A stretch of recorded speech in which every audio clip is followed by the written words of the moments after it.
ছোট লোকের বাচ্চা, তোর তো দেখছি অনেক সাহস বেড়েছে। একদিনেই তুই আমার বিছানায় বসে গেছিস। এই ছোট লোকের বাচ্চা, তোর সাহস হলো কি করে আমার বিছানায় বসার? নিজের বাপের জন্মের এরকম বিছানায় কখনো চোখে দেখেছিস? ফকিরের বাচ্চা ফকির, নেমে যা আমার বিছানা থেকে। আমার বিছানাটা নোংরা করে দিলি।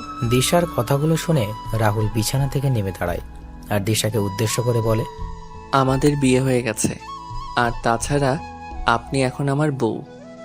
আমরা তো স্বামী স্ত্রী, তাহলে এই বিছানায় বসলে কি হবে? বউ মাই ফুট, তোর মতো চাকরের বউ হব আমি কোন কারণে? মানে কি বলছেন কি আপনি? হ্যাঁ, ঠিকই বলেছি। তুই ভাবলি কি করে আমি তোকে স্বামী হিসেবে মেনে নেব? কি করে? তাহলে আমায় বিয়ে করলেন কেন? তোকে বিয়ে না করলে আমি আমার লক্ষ্যে পৌঁছাতে পারতাম না কখনো। আমরা বদলা নিতে পারতাম না কখনো। মানে? শোন, আর কয়েকদিন পর আমি তোকে ডিভোর্স দিয়ে দিব, আর কয়েক মাস পর আমি সাকিবের কাছে আমেরিকা চলে যাব। আপনি আমেরিকা চলে যাবেন এটা আঙ্কেলকে বললেই তো হতো। শুধু শুধু আমায় বিয়ে করলেন কেন? বাবাকে বললে বাবা কখনো রাজি হতো না, তাই প্ল্যান করে ওই ছেলের নামে দুর্নাম ছড়িয়ে তোর সাথে বিয়েটা করে নিলাম। আমার সাথে আপনি এমনটা কেন করলেন? আমার জীবনটাই কেনই বা ধ্বংস করে দিলেন? তোর মতো চাকরের আবার কিসের জীবন? তোর জীবনের চাবিকাঠি এখন থেকে আমার হাতে। মানে? এই দেখ, এই সাদা কাগজে তোর সাইন করা আছে। এখন আমি আমার ইচ্ছে খুশি মতো তোর নামে কিছু লিখে দিব, তারপর তোকে ফাঁসিয়ে দিব। সো আমি যা বলবো সেটাই করবি। বেশি বাড়াবাড়ি করলে তোকে জেলে যেতে হবে। শুন, তোকে একটা ভালো কথা বলছি, এই কয়েক মাস আমার কথা মতো চলাচল কর, তারপর তুই মুক্তি পেয়ে যাবি। এখন গিয়ে ব্যালকনিতে ঘুমিয়ে পড়, চলে যা চুপচাপ। কিন্তু বাইরে তো অনেক ঠান্ডা। জেলে যাবি না ঠান্ডা খাবি? রাহুল একবার দিশার দিকে আর একবার কাগজের দিকে তাকিয়ে একটা বালিশ ও একটা কাঁথা নিয়ে ব্যালকনিতে চলে যায়। কি ভাবছেন? কেন আমি কোনো প্রতিবাদ না করে চলে এলাম কেন? বলছি শুনুন, পুলিশ, ডাক্তার, উকিল সবাইকে আমি বিশ্বাস করব, কিন্তু দিশা ম্যাডামকে বিশ্বাস করা যায় না। এই মেয়ে যা বলে তাই করে। সোজা কথায় বলতে গেলে বদমেজাজি মেয়ে। এই ঠান্ডায় ঘুম আসবে না, তার চেয়ে চলুন আমার অতীত থেকে আপনাদের নিয়ে ঘুরিয়ে আসি। অতীত। আজ 1 বছর পূর্ণ হলো রাহুল চৌধুরী বাড়ির কাজের। এই কজনের 1 বছরের বাড়ি কয়েকজনকে রাহুলের ভালো লেগেছে, আবার কয়েকজনকে ভালো লাগেনি। রাহুল খুব সকালে ঘুম থেকে উঠে কাজ করতে শুরু করে। রাহুল সবার জন্য নাস্তা রেডি করে টেবিলের উপর রেখে দিয়ে নিজের রুমে এসে ফ্রেশ হওয়ার জন্য বাথরুমে যাবে। তখনই রাহুলের কানে আসে চৌধুরী বাড়ির অহংকারী বদমেজাজি বড় মেয়ে দিশার। রাহুল বাথরুমে ঢুকে ফ্রেশ হয়ে এসে তাড়াতাড়ি করে দিশার রুমের সামনে যেয়ে পড়ল। ম্যাডাম, আসবো? আয়। রাহুল দিশার রুমে প্রবেশ করে একপাশে দাঁড়ায়। তখন দিশা ইশা করে রাহুলকে তার পাশে ডাকে। রাহুল দিশার সামনে যেতেই দিশা ঠাস ঠাস করে থাপ্পড় বসিয়ে দিয়ে বলা শুরু করলো, এই হারামির বাচ্চা, তোর না বলছি আমি ডাকলে তাড়াতাড়ি আমার সামনে চলে আসবি? আসলে ম্যাডাম আমি... ঠাস ঠাস, আমার মুখের উপর কথা বলতে মানা করছি না তোকে? এই বাড়িতে এসছিস কয়দিন হলো, এর মাঝে নিজের মন মতো চলাফেরা শুরু করেছিস? যা তাড়াতাড়ি আমার জুতোগুলো পলিশ করে নিয়ে আয়। হ্যাঁ, যাচ্ছি। রাহুল গালে হাত দিয়ে দিশার রুম থেকে বের হয়ে যায় আর দিশা একটা ম্যাগাজিন নিয়ে পড়তে শুরু করে। কিছুক্ষণ পর রাহুল জুতোগুলো পালিশ করে নিয়ে আসে।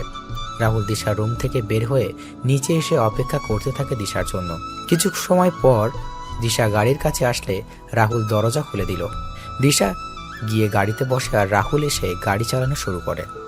দিশাকে কলেজে নামিয়ে দিয়ে রাহুল বাসায় চলে আসলো। বাসায় এসে সকল কাজ করতে থাকে। রাহুল যখন কাজ করছিল তখন দিশার মা জাহানারা বেগম রাহুলের কাছে এসে বলতেন, রাহুল বাবা, এই লিস্টের বাজারগুলো নিয়ে আয়। রাতে দিশার বান্ধবীরা ডিনার করবে আমাদের এখানে। আচ্ছা আন্টি, নিয়ে আসছি আমি। শফিক ভাই এখন কেমন আছে? ভালোই, চাচার মেডিসিন চলছে। আচ্ছা বাবা, যা তাহলে তুই। রাহুল লিস্টগুলো নিয়ে বেরিয়ে পড়ে বাজারের উদ্দেশ্যে। রাহুল বাজার করে বাসায় ফিরে আসে। রাহুল যখন একটু রেস্ট নিতে যাবে তখনই রাহুলের ফোন বেজে ওঠে। রাহুল ফোন রিসিভ করে দেখতে পায় দিশা কল দিয়েছে। রাহুল তাড়াতাড়ি করে কল রিসিভ করে আর দিশা বলে, তাড়াতাড়ি করে কলেজে চলে আয়, আমার ক্লাস শেষ। আচ্ছা। রাহুল বাইরে এসে গাড়ি নিয়ে বের হয়ে যায় কলেজের উদ্দেশ্যে।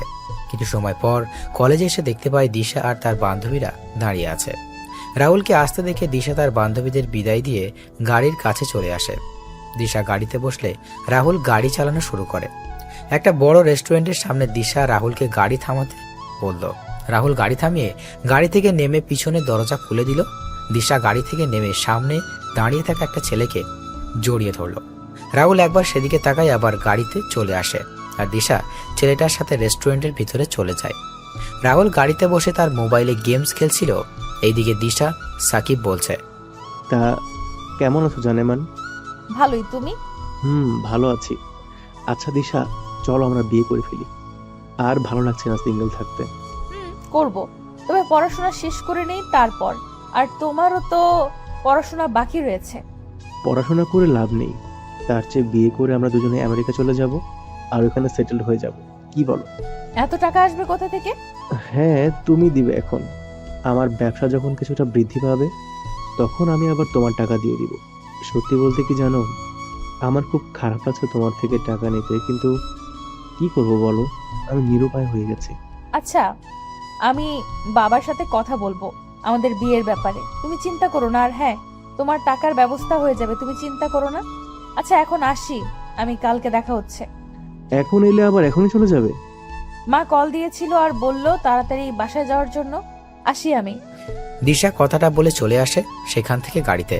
দিশাকে আসতে দেখে রাহুল গাড়ি থেকে নেমে গাড়ির দরজা খুলে দিল। দিশা গিয়ে গাড়িতে গিয়ে বসলো আর রাহুল নিজের সিটে বসে চালানো শুরু করে। তখন রাহুল দিশাকে উদ্দেশ্য করে বলে, ম্যাডাম একটা কথা বলবো? বল, কি বলবি? ম্যাডাম, সাকিব ভাইকে আমার সুবিধার মনে হচ্ছে না। মানে? ম্যাডাম, সাকিব ভাইয়ের মাঝে একটা গরমিল আছে। সাকিব ভাই সুবিধাজনক মানুষ না। ভাগ্য ভালো তুই গাড়ি চালাচ্ছিস, তা না হলে তোর অবস্থা আমি খারাপ করে দিতাম।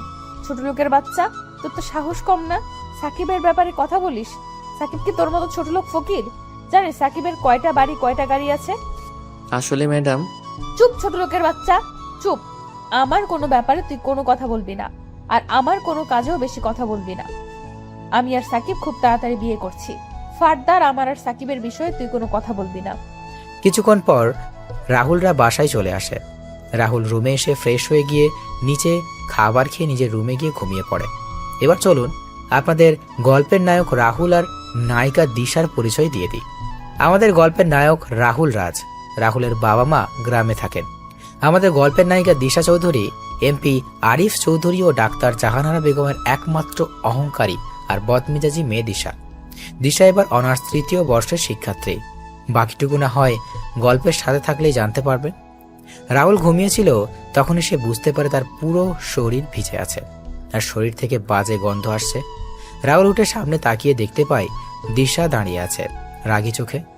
রাহুল পাশে তাকিয়ে দেখতে পায় তার বিছানায় ময়লা পানি দিয়ে ভিজে আছে। তখন রাহুল দিশাকে বলে, এভাবে ঘুম থেকে তোলার কোনো মানে হয় কি? এটা কি করলেন আপনি? আমি বাইরে যাব, 5 মিনিটের ভেতর নিচে আয়। বিছানা ভিজানো দরকার ছিল কি? আর ময়লা পানি বা কেন দিলেন? তোর মতো ছোট লোকের কোনো প্রশ্নের উত্তর দিতে আমি বাধ্য নই। বেশি কথা না বলে নিচে আয়। রাহুল আর কোনো কথা বলল না। রাহুল জানে এই মেয়ের সাথে কথা বলা লাভ হবে না। বিছানা কিছুটা পরিষ্কার করে এই ঠান্ডা মাঝে রাহুল গোসল শেষ করে রেডি হয়ে সেই রুম থেকে বের হবে। তখন রাহুলের ফোন বেজে ওঠে। রাহুল ফোন নিয়ে রিসিভ করে ওপাশ থেকে শুনতে পায়, কেমন আছিস বাবা তুই? ভালো বাবা, তুমি আর ভাবি আর আয়ান কেমন আছো? ভালোই আছি রে, তোকে খুব দেখতে ইচ্ছে করছে, আসবে কি? বাবা, হাতে অনেক কাজ, আমার কাজগুলো শেষ হলেই আমি চলে আসব তোমাদের কাছে। রাহুল যখন বাবার সাথে কথা বলছিল তখন নিচ থেকে দিশার গলার স্বর শুনতে পায়। রাহুল তখন বলে, আচ্ছা বাবা, পরে কথা বলি। রাহুল, কালকের দিনের কথা মনে আছে তো? আমার সব কিছুই মনে আছে বাবা। এরপরও তুই আসবি না? আচ্ছা বাবা, রাখছি আমি এখন। রাহুল তার বাবার সাথে কথা বলে ফোন রেখে দিয়ে নিচে চলে আসে। কিছু সময় পর দিশাকে নিয়ে রাহুল বেরিয়ে পড়ে। গাড়ি এসে থামে একটা শপিং মলের সামনে। দিশা গাড়ি থেকে নেমে যায় আর রাহুল গাড়ি পার্কিং করে গাড়িতে বসেছিল। হুট করে রাহুল সামনে তাকিয়ে দেখতে পায় কয়েকজন লোক জটলা বেঁধে দাঁড়িয়ে আছে। রাহুল গাড়ি থেকে নেমে সেখানে গিয়ে দেখতে পায় একজন বৃদ্ধ লোক রক্তাক্ত অবস্থায় মাটিতে পড়ে আছে। তখন লোকটিকে ধরে সবার উদ্দেশ্যে বলে, এই চাচার এমন অবস্থা হলো কি করে? একজন লোক মাটিতে পড়ে আছে আর আপনারা দাঁড়িয়ে দাঁড়িয়ে সেটা দেখছেন। কেউ কোনো কথা বলছে না। তখন রাহুল সিকিউরিটি গার্ডের সাহায্যে বৃদ্ধ লোকটিকে গাড়ির কাছে এনে তাড়াতাড়ি করে বৃদ্ধ লোকটা তার গাড়িতে তুলে দিয়ে গাড়ি ছোটালো হাসপাতালের দিকে। কিছু সময় পর হাসপাতালে পৌঁছে ডাক্তার বৃদ্ধ লোক দেখে তাড়াতাড়ি করে অপারেশন থিয়েটারে নিয়ে যায়। 40 মিনিট পর ডাক্তার অপারেশন থিয়েটার থেকে বের হয়ে রাহুলের সামনে এসে বলে, দেখুন, এই বৃদ্ধ চাচাকে অনেক বাজেভাবে আঘাত করা হয়েছে। একজন অমানুষ ছাড়া এমন কাজ করতে পারে না। চিন্তা নেই, উনি এখন বিপদমুক্ত। ডাক্তার, ওনার জ্ঞান কি ফিরেছে? না, 2 থেকে 3 ঘন্টা পর জ্ঞান ফিরবে। অনেক রক্ত বের হয়েছে, যার জন্য কিছুটা দুর্বল। ওনার ডান হাতটা ভেঙে গেছে। কয়েক মাস রেস্ট নিলে উনি সুস্থ হয়ে যাবেন। ওনাকে কেবিনে শিফট করা হয়েছে। জ্ঞান ফিরলেই দেখা করতে পারবেন। ধন্যবাদ ডাক্তার। ডাক্তার চলে যায় আর রাহুল যখন বৃদ্ধ লোকের সাথে দেখা করতে যাবে তখনই রাহুলের ফোন বেজে ওঠে। রাহুল ফোন বের করে দেখতে পায় দিশা কল দিয়েছে। তাড়াতাড়ি করে ফোন রিসিভ করে শুনতে পায়, ওই চাকরের বাচ্চা চাকর, কই তুই? আমার গাড়ি নিয়ে কোথায় গিয়েছিস তুই? ম্যাডাম, আমি আসছি, আপনি 10 মিনিট অপেক্ষা করুন। 10 মিনিটের ভেতরে না এলে তোর খবর আছে কিন্তু। রাহুল ফোন রেখে গাড়ির কাছে এসে গাড়ি স্টার্ট দিয়ে শপিং মলের সামনে চলে যায়। রাহুল দেখতে পায় দিশা দাঁড়িয়ে আছে। দিশাকে দেখে মনে হচ্ছে অনেক রেগে আছে। দিশার সামনে গাড়ি থামিয়ে গাড়ি থেকে নেমে গাড়ির দরজা খুলে দিল। দিশা গাড়ির ভিতরে তাকিয়ে রাহুলের গায়ে ঠাস ঠাস করে থাপ্পড় বসিয়ে দিল। রাহুল বুঝতে পারছে না হঠাৎ করে দিশা কেন তাকে সবার সামনে এইভাবে থাপ্পড় মারছে। রাহুলের গালে হাত দিয়ে দিল, বলে, 10 মিনিটের আগেই তো আমি চলে এলাম, তাহলে মারলেন কেন? এই কুত্তার বাচ্চা, আমার গাড়ির সিটের রক্ত আসলো কি করে? কাকে আমার গাড়িতে খুন করেছিস বলতো? ম্যাডাম, কি বলছেন কি? আমি কেন শুধু শুধু খুন করতে যাব কাউকে? তাহলে আমার গাড়িতে রক্ত আসলো কি করে? আসলে ম্যাডাম, এই ফকিরের বাচ্চা, তুই কি আমার গাড়িকে পাবলিক গাড়ি পেয়েছিস? এই গাড়ির দাম জানিস তুই? তোর মতো 100 জন চাকরের জীবনের চেয়েও এই গাড়ির মূল্য অনেক বেশি। ম্যাডাম, কেউ বিপদে বা আঘাতপ্রাপ্ত হলে তাকে সাহায্য করা আমাদের সকলের দায়িত্ব। মানুষের জীবনের যে মূল্যবান আর কিছু নেই। চল বাসায়, আজকে তোর খবর আছে। দিশা কথাগুলো বলে গাড়ির সামনের সিটে বসে পড়ে আর রাহুল মাথা নিচু করে গাড়িতে এসে চালানো শুরু করলো। কিছু সময় পর বাসায় এসে গেলে দিশা গাড়ি থেকে বাসার ভিতরে প্রবেশ করে আর রাহুল গাড়ি পার্কিং করে আসে। মা, বাবা, মা, বাবা, কোথায় তোমরা? নিচে আসো। মা, বাবা। কি হয়েছে? বাড়ি মাথায় তুলে নিচ্ছিস কেন? কিরে মা, এমন করে চিৎকার করছিস কেন? চিৎকার কি আর নিজের ইচ্ছায় করছি? ওই চাকরের বাচ্চা চাকর কি করেছে জানো তোমরা? কি করেছে রাহুল? আর তোমায় না বলেছি রাহুলকে চাকর বলবে না। বাড়ির চাকরকে চাকর বলবো না তো কি বলবো? দিশা, বাজে না বকে কি হয়েছে সেটা বলো। ওই চাকর আমার পুরো গাড়িতে রক্তের দাগ লেগে নিয়ে আসছে। আমার গাড়িটা নোংরা করে দিয়েছে ও। এটা তো ভালো কাজ করেছে রাহুল।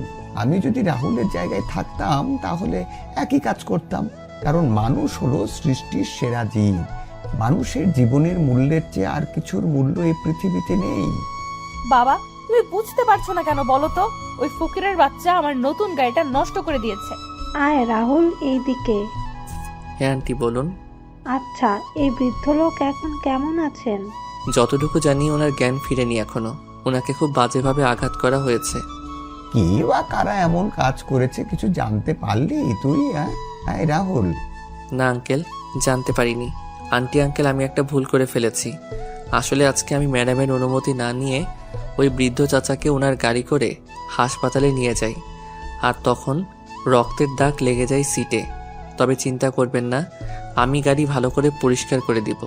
আমি কি তোর মতো ফকির নাকি যে আমি ওই সিট ব্যবহার করব? বাবা, আমি ওই নিয়ে যাব না।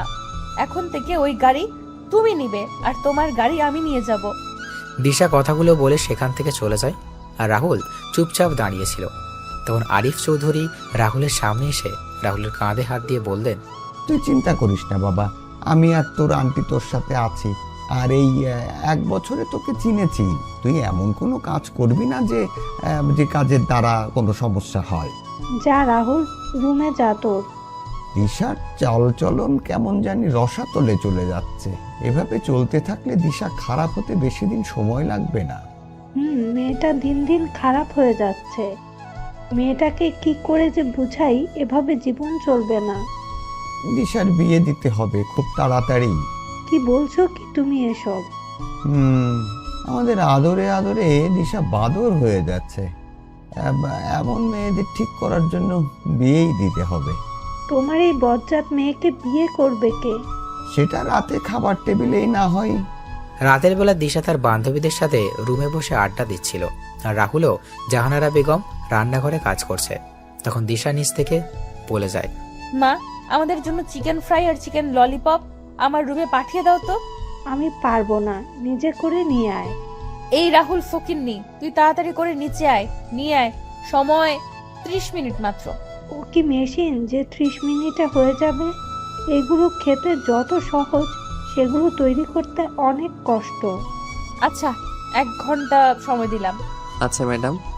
দিশা চলে যায় আর রাহুলের চিকেন ফ্রিজ থেকে বের করে নিয়ে দিশার বলে যাওয়া চিকেন ফ্রাই আর ললিপপ তৈরি করতে লাগলো।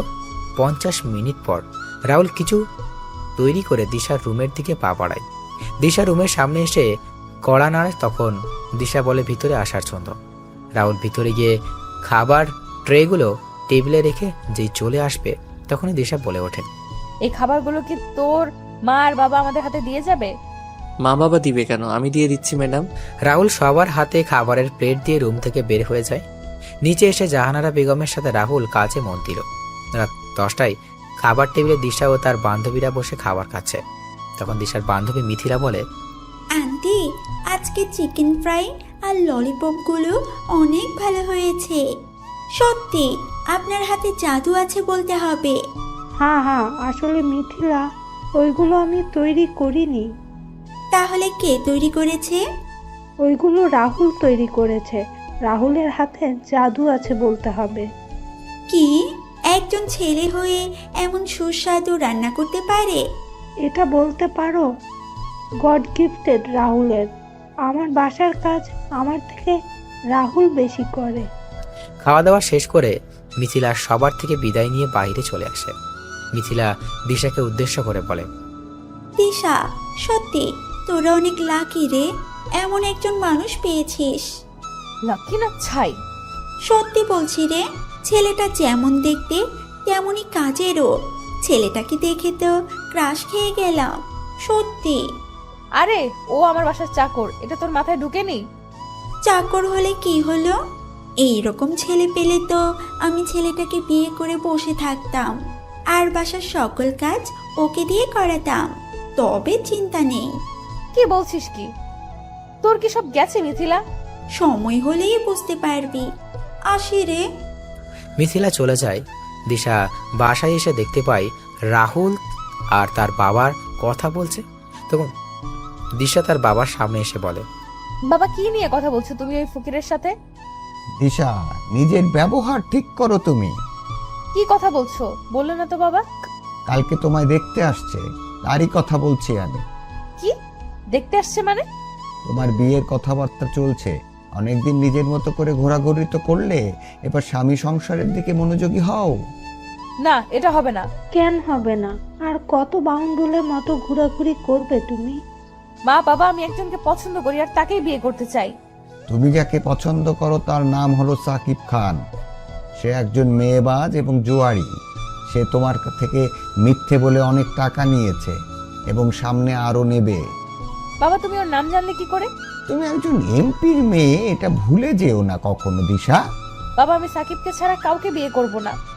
আমি যতদিন বেঁচে আছি ওই ছেলের সাথে তোমার বিয়ে হবে না। বাবা। দিশা, বাবা কি বলেছে শুনতে পাওনি? তুমি তো ভারী বেয়াদব হয়েছ। মা আর বাবার সাথে কেমন করে কথা বলতে হয় সেটা ভুলে গিয়েছো দেখছি। মা। কালকে থেকে তোমার বাইরে যাওয়া বন্ধ বলে দিলাম দিশা। বেশি বাড়াবাড়ি করলে কাজী ডেকে বিয়ে দিয়ে দেবো কিন্তু। ভালো লাগে না। দিশা তার রুমে চলে যায়। রুমে গিয়ে ভাবতে থাকে, না, আমি সাকিবকে ছাড়া কাউকে বিয়ে করব না। সাকিবের জন্য আমি প্রয়োজন হলে বাড়ি থেকে পালাতেও, হ্যাঁ, আমায় পালাতে হবে। 1 মিনিট, তার আগে সাকিবকে কল দেই। হ্যালো সাকিব, কই তুমি? আমি তো এখন এয়ারপোর্টে যাচ্ছি। এয়ারপোর্টে মানে? হ্যাঁ, কিছু কাজে আমি আমেরিকা যাচ্ছি। কেন, কি হয়েছে জানেমা? সাকিব, বাবা আমার বিয়ে ঠিক করেছে আর কালকে আমার ছেলেপক্ষ দেখতে আসছে। কি বলছো কি? হঠাৎ করে এমন সিদ্ধান্ত কেন? জানি না, তবে আমার মনে হয় রাহুল বাবাকে কিছু উল্টাপাল্টা বুঝিয়েছে। সাকিব, আমি তোমায় ছাড়া কাউকে বিয়ে করতে পারবো না। তুমি এয়ারপোর্টে থাকো, আমি আসছি। না না, এখন এসো না তুমি। কেন সাকিব, তুমি বুঝতে পারছো না কেন? তুমি কালকে ছেলে পক্ষের যদি আমায় পছন্দ হয়ে যায় তাহলে আমাদের কি হবে? কিচ্ছু হবে না। তুমি পারবে তো এই কাজটা করতে? তুমি কিন্তু পারবে, আমি জানি। 3 মাস পর আমি আমার কাজ শেষ করে ফিরে আসছি। এখন বলো তুমি পারবে কিনা? কিন্তু সাকিব, তুমি চাও না দিশা আমি প্রতিষ্ঠিত হই, আমার কোনো পরিচয় হোক? আমি পারবো সাকিব। দিশা ফোন রেখে নিচে এসে তার মা বাবাকে উদ্দেশ্য করে বলে ওঠে, না বাবা, আমি রাজি। সত্যি বলছিস তুই মা? হ্যাঁ বাবা, সত্যি বলছি। আমি জানতাম আমার মেয়ে আমার কথা কখনো ফেলবে না। আচ্ছা, বাকি কথা পরে হবে। মা, আমার খুব ক্ষুধা পেয়েছে, তাড়াতাড়ি খাবার দাও। দিচ্ছি, আয় তোরা। রাহুল, তুইও আয়। আন্টি। রাহুল রান্নাঘরে জাহানারা বেগমের সাথে সকল খাবার নিয়ে এসে টেবিলে রাখছে। তখন জাহানারা বেগম বলেন, যা রাহুল, টেবিলে বস, আমি খাবার নিয়ে আসছি। মনে মনে বললাম, টেবিলে বসি, আমি আর আপনার মেয়ে আমার হাবি গোষ্ঠীকে নিয়ে কথা বলুক, দরকার নেই, আমি পরে খেয়ে নিব। কিরে রাহুল, আয় টেবিলে বস। না আঙ্কেল, আপনারা খান, আমি একটু পরে খেয়ে নিব। বললাম না বসতে রাহুল। আরিফ চৌধুরী জাহানারা বেগম রাহুলকে তাদের সাথে জোর করে বসিয়ে দিলেন। রাহুল তাদের সাথে টেবিলে বসতে চায়নি। দিশা তার মা আর বাবাকে উদ্দেশ্য করে বলে, মা বাবা, তোমরা কি শুরু করেছো বলো তো? বাড়ির চাকরকে নিয়ে এত আদিক্ষেতা কেন দেখাচ্ছ? ও বাড়ির বাকি চাকরদের সাথে বসে খাবার খাবে, তাহলে কেন আমাদের সাথে টেবিলে বসিয়েছো? তোমাকে না বলেছি দিশা রাহুলকে বাড়ির চাকর বলবে না? দিশা, হচ্ছেটা কি? চুপচাপ বসে খাবার খাও, কোনো কথা বলবে না। আমি এর সাথে এক টেবিলে বসে খাবার খাবো না। আচ্ছা ম্যাডাম, আপনি খাবার খেয়ে নেন, আমি টেবিল ছেড়ে দিচ্ছি। আমি এখানে খাবো না, আমি গেলাম। এখন কেন খাবি না? ছেলেটা তো তার খাবার নিয়ে টেবিল থেকে চলে গেছে। আমার খাবার রুমে পাঠিয়ে দাও, আমি রুমে খেয়ে নিব। কথাগুলো বলে দিশা রুম থেকে চলে যায় আর রাহুল নিজের খাবার নিয়ে চলে যায়। খাওয়া দাওয়া করে রাহুল তার রুমে ঘুমিয়ে যায়। পরের দিন সকালে রাহুল ঘুম থেকে উঠে বেরিয়ে যায় গাড়ি নিয়ে হাসপাতালে। সেখানে গিয়ে ডাক্তারের সাথে কথা বলে চলে যায় বৃদ্ধ চাচার সাথে কথা বলতে তার কেবিনে। রাহুল কেবিনে গিয়ে চাচার উদ্দেশ্যে করে বলে ওঠে, চাচা কেমন আছেন আপনি এখন? ভালোই বাবা, হয়তো তোমার জন্য মৃত্যুর দরজা থেকে ফিরে এলাম বাবা। আচ্ছা চাচা, আপনার এই অবস্থা হলো কি করে? সে আবার পোড়া কপাল বাবা। চাচা, আমি তো আপনার ছেলের মতো, কি হয়েছে আমায় বলুন। রাহুল কথা শুনে বৃদ্ধ লোকের চোখের কোণ ভিজে ওঠে। রাহুল চাচার চোখের জল মুছে দিয়ে চাচার দিকে তাকিয়ে তখন চাচা রাহুলকে বলেন, বাবারে, আমি একজন বীর মুক্তিযোদ্ধা। অনেক সংগ্রাম করে এই দেশকে শত্রুমুক্ত করেছিলাম, কিন্তু দেশের ভিতরে যে এত শত্রুর বংশধরেরা থেকে যাবে এটা কখনো ভাবিনি। মানে চাচা, কি হয়েছে বলুন তো। বাবা, সরকার থেকে আমায় একটা বাড়ি আর কিছু জমি দিয়েছিল। আমি বউ, ছেলের বউ নিয়ে আমার জীবন ভালোই চলছিল, কিন্তু আমার ভালো জীবনটা কালো জীবনে পরিণত হয়। একদিন কয়েকজন লোক এসে বলে আমার এই বাড়ি আর জমিগুলো তাদের নামে লিখে দিতে। আমি তাদের মানা করে দেই। এভাবে সপ্তাহের পর সপ্তাহ ওরা এসে আমাদেরকে বাড়ি ছেড়ে দেওয়ার জন্য বলতো, আর আমরা ওদের কারণেও অতিষ্ঠ হয়ে উঠি। আমার ছেলে সালাম ওদের বিরুদ্ধে থানায় মামলা করতে যায় এবং মামলা করে বাসায় চলে আসে।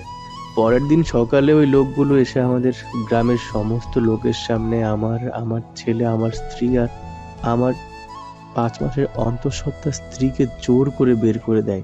আমরা কোনো উপায় না পেয়ে থানায় চলে যাই।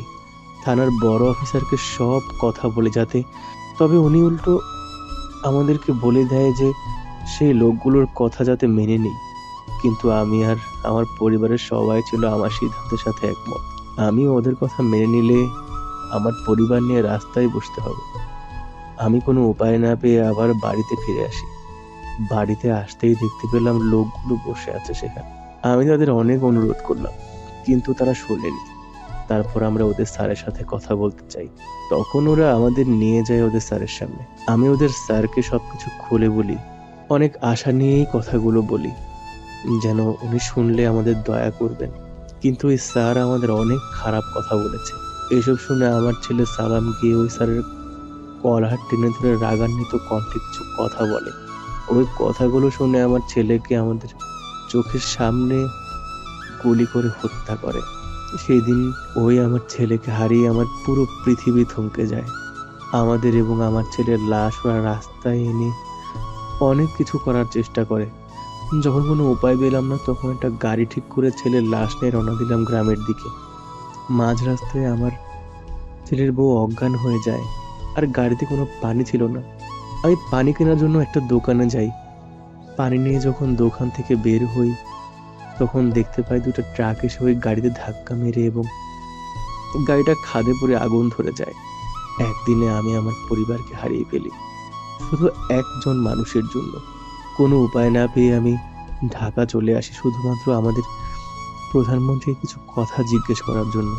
আমি প্রধানমন্ত্রীর বাসভবন থেকে কিছুটা দূরে ভিক্ষা করি আর প্রধানমন্ত্রীর দেখা পাওয়ার জন্য অপেক্ষা করতে থাকি। আজকে এদিকে আসছিলাম, কিন্তু হঠাৎ করে কোনো কথা ছাড়াই কিছু লোক এসে আমায় মারতে শুরু করে। এখন সৃষ্টিকর্তাই আমার শেষ ভরসা। বৃদ্ধ লোক কথাগুলো বলে বোকা কান্না করতে লাগলেন। রাহুল সব শুনে বৃদ্ধ লোককে কাঁধে হাতে রেখে বৃদ্ধ লোকটিকে শান্ত করার চেষ্টা করে। আর রাহুলও সান্ত্বনা দেওয়া ছাড়া আর কিছুরও করার নেই। রাহুল যখন চলে আসবে, তখন রাহুল আবার বৃদ্ধ লোকের কাছে গিয়ে বলে ওঠে, চাচা, ওই স্যারের নাম কি? ওই অমানুষটার নাম হলো শফিক খান, ওরফে টনি ভাই। কি ওই মাফিয়া টনি ভাই? হ্যাঁ বাবা, এর জন্যই তো আমরা কোনো আইনি সহায়তা পাইনি। আচ্ছা চাচা, তাহলে আমি আসি। তাহলে তুমি এই 2 মাস হাসপাতালে থাকবে আর তোমার খরচ আমি বহন করব। আসি চাচা আমি।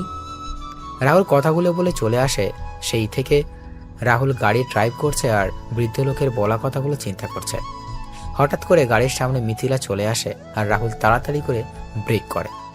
রাহুল কিছু বলতে যাবে তার আগেই মিথিলা রাহুলের কাছে এসে বলে, হাই, আমি মিথিলা। মানেটা কি? আপনি কি আপনার নাম বলার জন্য এভাবে গাড়ির সামনে চলে আসছেন? আমি আসি। আচ্ছা, আমি আসছি তাহলে। আরে কই যাও? আমায় নিয়ে যাও। কোথায় যাবেন আপনি? বাসায় যাব তোমার সাথে। আমি কি আপনারা চিনি যে আপনি আমার সাথে যাবেন? সে কি, কালকে তুমি আমায় দিশার রুমে দেখোনি? আমি দিশার বেস্ট ফ্রেন্ড মিথিলা। ও আচ্ছা, আসলে আমি তেমন মেয়েদের সাথে কথা বলি না। তা আপনি কোথায় যাবেন? তোমাদের বাসায়। আমাদের বাসায় কেন যাবেন? দিশা কল দিয়ে বলল যাওয়ার জন্য, তাই। আচ্ছা, তাহলে উঠুন গাড়িতে। মিথিলা গাড়িতে উঠে গেলে রাহুল গাড়ি চালানো শুরু করলো। গাড়ির ভিতর আর কেউ কোনো কথা বলেনি। সবকিছু রাহুল এসে বাসায় পৌঁছে যায়। রাহুল গাড়ি রেখে বাসায় চলে আসে। রাহুলকে আসতে দেখে আরিফ চৌধুরী রাহুলকে ডেকে বললেন, রাহুল, তুই বাজার থেকে এই লিস্টে লেখা জিনিসগুলো নিয়ে আয় বাবা। হ্যাঁ, আর ওই এইদিকে অনেক কাজ বাকি আছে কিন্তু। আচ্ছা, আমি নিয়ে আসছি আঙ্কেল। রাহুল লিস্ট নিয়ে বাজারে রওনা দিল। এইদিকে কেউ কাউকে কল দিয়ে বলছে, বস, শিকার পেয়ে গেছি এবং লক করে দিয়েছি, এখন কি করব? পিছনে আর বুঝতে পেরেছিস তো? হ্যাঁ বলে ফোন কেটে দিল। এদিকে রাহুল বাজারে এসে লিস্টের সকল জিনিসগুলো নিয়ে নিল। রাহুল গাড়ি চালিয়ে কিছু দূর আসার পর গাড়ি ব্রেক করে রাহুলের সামনে তাকিয়ে দেখতে পায় কতগুলো লোক মুখে কাপড় বেঁধে হাতে লাঠি নিয়ে দাঁড়িয়ে আছে। রাহুল গাড়ি গ্লাস নামিয়ে বলে, কি ব্যাপার ভাইরা, এভাবে রাস্তা আটকানো মানে কি? রাস্তা থেকে সরে যান, বাসায় যেতে হবে। লোকগুলো রাহুলের কথা শুনতে হেসে শুরু করলো। তখন রাহুল আবার বলে, কি হলো ভাইরা, রাস্তা থেকে সরে যান, আমি যাব। সময় মতো জিনিসগুলো নিয়ে না গেলে আমায় অনেক কথা শুনতে হবে। লোকগুলো এবার গিয়ে এসে রাহুলকে গাড়ি থেকে টেনে বের করে নিয়ে রাস্তার পাশে থাকা একটা গাড়িতে করে নিয়ে আর রাহুলকে কোনো কথা ছাড়াই মারতে শুরু করলো। রাহুল চেষ্টা করে পারছে না নিজেকে ওদের থেকে বাঁচানোর জন্য। একজনের পর একজন রাহুলকে আঘাত করেই যাচ্ছে। আর হুট করে কেউ রাহুলের মাথায় বাড়ি কিছু দিয়ে আঘাত করে আর রাহুল মাথায় হাত দিয়ে মা গো বলে চিৎকার দিয়ে বসে পড়ে। আমি মাথায় হাত দিয়ে দেখতে পেলাম মাথা দিয়ে রক্ত পড়ছে। আমি মাটিতে হাঁটু গেড়ে মাথায় হাত দিয়ে বসে আছি। লোকগুলো আমার সামনে আসে। 2টা ছেলে আমার বাম পাশ ও ডান পাশ থেকে জ্বলন্ত 2টা রড আমার 2 হাতে ঢুকিয়ে দেয়। আমি ব্যথায় চিৎকার দিয়ে উঠি, ও মা গো! একে তো ব্যথায় ব্যথা করছে, সাথে আমার 2 হাতে জ্বলন্ত ও বড় রড ঢুকিয়ে দিয়েছে। আমার যন্ত্রণা যেন বেড়ে যাচ্ছে, আমার চোখ বন্ধ হয়ে আসছে। চোখ বন্ধ হওয়ার আগে আমি দেখতে পেলাম দিশা ম্যাডাম আমার দিকে হাসতে হাসতে এগিয়ে আসছে। এক সময় আমার চোখ দুটো বন্ধ হয়ে যায় আর আমি মাটিতে লুটিয়ে পড়ি। দিশা এসে রাহুলের জ্ঞানহীন শরীরের উপর পা দিয়ে বলে ওঠে, বলেছিলাম ফকিরের বাচ্চা, তোকে আমার ব্যাপারে কথা বলতে আসবি না, কিন্তু তুই শুনলি না আমার কথা। এবার বুঝ আমার কথা না শোনার পরিণাম কি হয়। দিশা কথাগুলো বলে রাহুলের জ্ঞানহীন দেখে লাথি দিয়ে তার লোকেদের নিয়ে চলে যায়। এদিকে আরিফ চৌধুরী রাহুলকে কল দিয়ে যাচ্ছেন, কিন্তু কেউ রিসিভ করছেন না। এইদিকে ছেলেপক্ষ চলে আসে দিশাকে দেখতে। আরিফ চৌধুরীও ব্যস্ত হয়ে পড়েন তাদের সাথে। আমি চোখ খুলে দেখতে পেলাম একটা বেডে শুয়ে আছি। চারপাশে তাকিয়ে ভালো করে তাকিয়ে দেখলাম আমার পাশের বেডে সেই বৃদ্ধ চাচা আমার দিকে তাকিয়ে আছেন। কি রে বাবা, এখন কেমন লাগছে তোর? ভালো লাগছে। মাথায় প্রচণ্ড ব্যথা করছে, হাত নাড়াতে গিয়েও হাত নাড়াতে পারলাম না, হাতেও ব্যথা করছে প্রচুর। আশ্চর্যের বিষয় হলো আমি আমার শরীরে প্রচণ্ড ব্যথা অনুভব করছি, যা কাউকে বলে বোঝাতে পারবো না। তোর এই অবস্থা কি করলো বাবা? আর একটু হলে তো তোর 2 হাত একেবারের জন্যই হারিয়ে ফেলতি, নিজের প্রাণটাও তো হারিয়ে ফেলতে পারতি। আচ্ছা চাচা, আমি এখানে আসলাম কি করে? জানি না, তবে সেটা ডাক্তার বলতে পারবে। রাহুল আর বৃদ্ধ চাচা যখন কথা বলছিল তখনই ডাক্তার কেবিনে প্রবেশ করে। ডাক্তার রাহুলের কাছে এসে রাহুলকে পরীক্ষা করে বলেন, তোমাকে প্রথমে দেখে তো খুব ভয় পেয়ে গিয়েছিলাম, তা এখন কেমন লাগছে তোমার? ভালোই ডাক্তার, তবে আমার শরীরের প্রচণ্ড ব্যথা করছে। আচ্ছা, ও হ্যাঁ, এই নাও তোমার ফোন। আঙ্কেল নামে একটা নাম্বার থেকে কয়েকবার কল এসেছিল, তারপর আমি কল রিসিভ করে তোমার অবস্থা ওনাদের জানিয়ে দেই। হয়তো কিছু সময় পর ওনারা চলে আসবেন। ডাক্তার, আমি এখানে আসলাম কিভাবে? আমি যখন আমার বাসায় যাচ্ছিলাম তখন তোমার অচেতন ও রক্তাক্ত অবস্থায় রাস্তার পাশে পড়ে থাকতে দেখি, তারপর তোমার এখানে নিয়ে আসি। আচ্ছা, এই অবস্থা হলো কি করে তোমার? আসলে রাস্তায় আমি কয়েকজন ছিনতাইকারী হাতে পড়ি আর তাদের সাথে হাতাহাতির এক পর্যায়ে এমন হয়। তাই বলে তোমার হাতে জ্বলন্ত রড ঢুকিয়ে দেবে? এটা আমার বিশ্বাস হচ্ছে না। সাথে তোমার তো খুব বিষাক্ত বিষ দেওয়া হয়েছিল, যা মানবদেহে খুব তাড়াতাড়ি ছড়িয়ে পড়ে। তবে তোমার ভাগ্য ভালো যে তুমি এই যাত্রায় বেঁচে গিয়েছো। আচ্ছা, আমার ঠিক করে বলো তো কি হয়েছে তোমার সাথে? ডাক্তার, সত্যি তো বললাম, আপনাকে মিথ্যা বলে লাভ কি আমার? আপনি বলুন, কেউ কি ইচ্ছে করে নিজের এতটা ক্ষতি করবে? আর বিষের ব্যাপারটা তো আমার অজানা। কেবিনে তখন প্রবেশ করেন আরিফ চৌধুরী, জাহানারা বেগম, দিশা আর মিথিলা। আরিফ চৌধুরী ডাক্তারকে বলেন, ডাক্তার, এখন রাহুল কেমন আছে? স্যার, চিন্তার কোনো কারণ নেই। রাহুল এখন বিপদমুক্ত। তবে আর কিছুক্ষণ পর রাহুলের সাথে দেখা হলে রাহুলের হাত দুটো কেটে ফেলতে হতো। হয়তো রাহুল আমাদের মাঝ থেকে, বুঝতেই পারছেন তো। কি বলছেন কি ডাক্তার আপনি? হ্যাঁ ম্যাডাম, আমি ঠিক বলছি, কারণ ছেলেটার 2 হাতে কারা যেন জ্বলন্ত রড ঢুকিয়ে দিয়েছে। সাথে রাহুলকে কেউ অনেক বিষাক্ত বিষ দিয়ে মেরে ফেলতে চেয়েছিল। এই বিষ তো আমাদের বাংলাদেশ থেকে ব্যান্ড করা হয়েছে, তাহলে এটা আসলো কি করে? রাহুল, কারা ছিল? তুই কি তাদের দেখেছিস? শুধু বল আমায়, তুই দেখ আমি কি ব্যবস্থা ওদের করি। আমি একবার দিশা ম্যাডামের দিকে তাকালাম, দেখলাম ম্যাডাম কিছুটা ভয় পেয়ে আছে। ম্যাডাম একবার আর চোখে আমার দিকে আর একবার আঙ্কেলের দিকে তাকাচ্ছে। কি রে রাহুল, তোর আঙ্কেল তোকে কি জিজ্ঞাসা করছে বলবি তো? আসলে আঙ্কেল আন্টি ওদের মুখে কাপড় বাঁধা ছিল, আমি ঠিক করে দেখতে পাইনি। আচ্ছা আমি দেখছি। ডাক্তার, আপনি রাহুলকে কোথায় পেয়েছিলেন? আমি রাহুলকে ওই বাইপাস রাস্তার পাশে অজ্ঞান অবস্থায় পেয়েছিলাম। আঙ্কেল, বাদ দাও না, যা হওয়ার সেটা হয়ে গেছে তো। তুই বুঝতে পারছিস না? আর একটু হলেই তো তোর কত বড় ক্ষতি হয়েছে তো। দিশা রাহুলের কথা শুনে বেশ অবাক হয়ে যায়। দিশা মনে মনে বলছে, আমরা তো রাহুলকে মেরে ওই বাড়িতে ফেলে রেখেছিলাম, তাহলে বিষ দিল কে রাহুলকে? আর কে করতে চাইছে এমনটা? তাহলে কি কেউ আমাকে ফাঁসানোর চেষ্টা করছে? কে করবে এমনটা? ফুরছাই, যাই হোক, রাহুল মরলেই তো আমার লাভ। ডাক্তার আর আরিফ চৌধুরী বাইরে চলে যান। মিথিলা একবার রাহুলের দিকে আর একবার দিশার দিকে তাকিয়ে রাহুলের পাশে গিয়ে কানে কানে বলেন, তা ছিনতাইকারী কি শুধু ছেলে ছিল, না সাথে মেয়েও ছিল? মানে?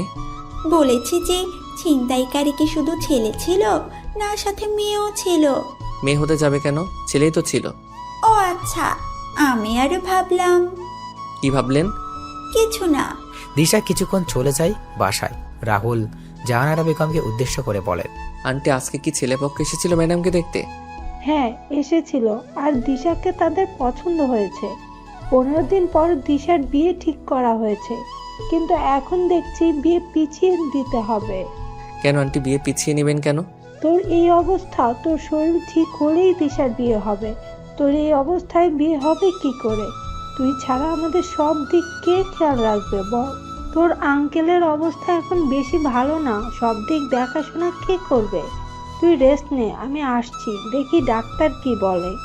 জাহানারা বেগম কেবিন থেকে বের হয়ে যান। রাহুলও চোখ বন্ধ করে শুয়েছিল।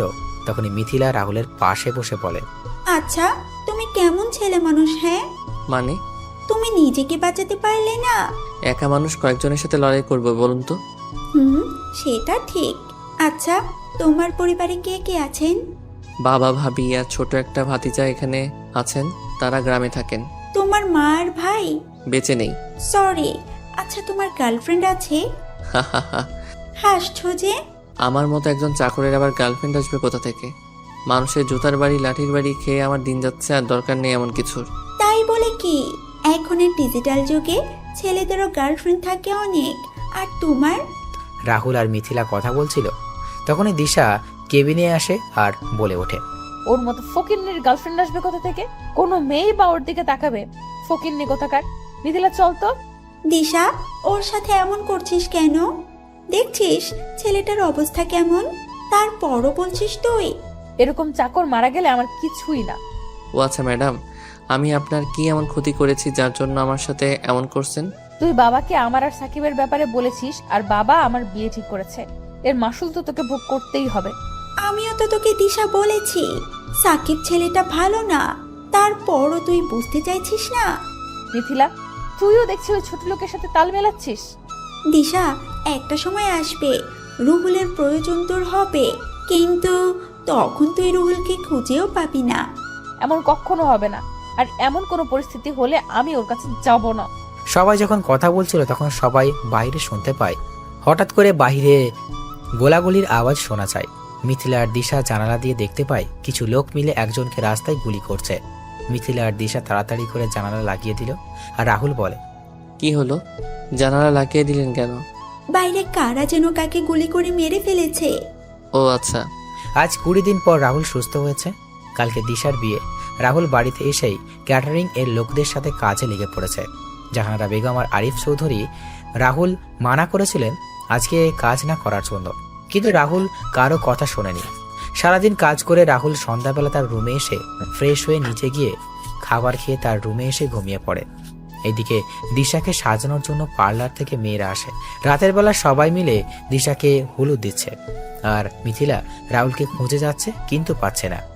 তখন মিথিলা গিয়ে জাহানারা বেগমকে জিজ্ঞেস করে, আন্টি, রুহুল কোথায়?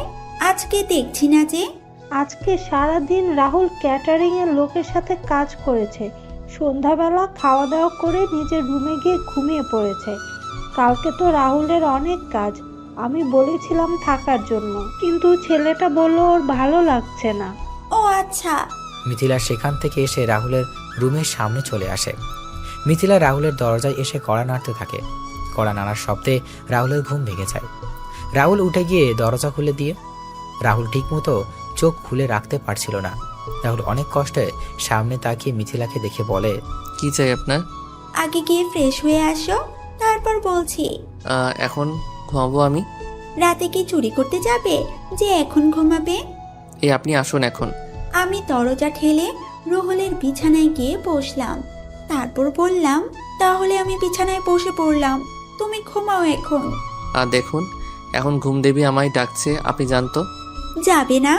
আমি সবাইকে চিৎকার দিয়ে বলবো তুমি আমায়। চোখে যা ঘুম ছিল মেয়েটার কথা শুনে আমার সকল ঘুম হাওয়া হয়ে গেল। কি চিৎকার দিবেন? চিৎকার দিয়ে কি বলবেন? কি বলবো সেটা তো তুমি বুঝতেই পারছো। রুহুলকে চোখ টিপ মেরে বললাম, আপনাকে আমার সুবিধার মনে হচ্ছে না, আপনি জানতো। Aunty, uncle. এই চুপ চুপ প্লিজ, আমি যাচ্ছি। কি মেয়ে রে বাবা, একেবারে নির্লজ্জ। আমি শিওর এই মেয়ে লুচ্ছি নাম্বার 1। কি হলো, ডাকবো নাকি যাবে? যাচ্ছি। রাহুল বিড়বিড় করতে করতে চলে যায় আর মিথিলা রাহুলের যাওয়ার দিকে তাকিয়ে হাসছে আর মনে মনে বলছে, মিস্টার রুহুল, তোমায় তো আমি ছাড়ছি না, তোমায় নিজের করে ছাড়বই আমি। রাহুল ফ্রেশ হয়ে এসে একটা টি শার্ট পরে নিল। তখন মিথিলা রাহুলের সামনে এসে বলে, বাহ, তোমায় তো খুব সুন্দর লাগছে, ইচ্ছে করছে খেয়ে ফেলি। মানে আমি কি ফল না সবজি যে আমায় খেয়ে ফেলবেন? তুমি হলে আমার চকলেট বয়, গাল টেনে বললাম। বলুন এবার কি বলবেন। চলো আমার সাথে তুমি। কোথায় যাব আপনার সাথে? আন্টি আঙ্কেলের আমার প্রয়োজন হতে পারে, আমি যাব না। মিথিলা রাহুলের দিকে একবার রাগী চোখে তাকিয়ে রাহুলের ডান হাত জড়িয়ে ধরে রুম থেকে গায়ে হলুদের জায়গা নিয়ে আসে। এইদিকে দিশাকে সবাই হলুদ দিচ্ছে। তখন মিথিলা বলে ওঠে, এই সরো সরো তোমরা, আমি আর রুহুল দিশাকে হলুদ দিব। রুহুল চলো। রাহুল মিথিলার কথা শুনে থমকে যায় আর বাকি সবাই হাতে তালি দিচ্ছে। দিশা রাহুলের দিকে রাগী চোখে তাকিয়ে আছে। মনে হচ্ছে রাহুলকে দিশা কাঁচা কাঁচা খেয়ে ফেলবে। জাহানারা বেগম এসে মিথিলার কথার সাথে সহমত পোষণ করে বলে ওঠেন, হ্যাঁ হ্যাঁ, মিথিলা আর রাহুল গিয়ে দিশাকে হলুদ দিয়ে আয়, আমরা সবাই তো দিয়েই দিছি, যা তোরা। না আন্টি, মিথিলা ম্যাডাম গিয়ে ম্যাডামকে হলুদ দিয়ে আসুক, আমি বরং এখানেই আছি। আপনি যান মিথিলা ম্যাডাম। বলছি না আমার সাথে যাওয়ার জন্য, তাহলে এত কথা বলছো কেন? চলো চলো। হ্যাঁ রাহুল, তুই যা। রাহুল সবার কথা শুনে বাধ্য হয়ে দিশার পাশে গিয়ে বসে।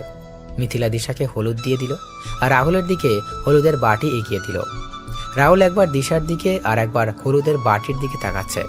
রাহুল বাটি থেকে একটু হলুদ নিয়ে কাঁপা কাঁপা হাতে দিশার গায়ে লাগিয়ে দিল আর সুযোগ বুঝে মিথিলা রাহুলের গায়ে হলুদ লাগিয়ে দিল। রাহুল তাড়াতাড়ি করে সেখান থেকে এসে তার রুমে চলে যায়। পরদিন দুপুরবেলা রাহুল সবকিছু দেখাশোনা করছিল আর দিশাকে সাজানো হচ্ছিল। হঠাৎ করেই রাহুল বাসার ভিতর থেকে অনেক চেঁচামেচির আওয়াজ শুনতে পায়। রাহুল তাড়াতাড়ি করে বাসার ভিতরে এসে দেখতে পায় সবাই মাথা নিচু করে বসে আছে আর আঙ্কেল কাউকে ফোনে হুমকি দিচ্ছে। রাহুল আন্টির দিকে তাকিয়ে দেখতে পায় আন্টিও কান্না করছে।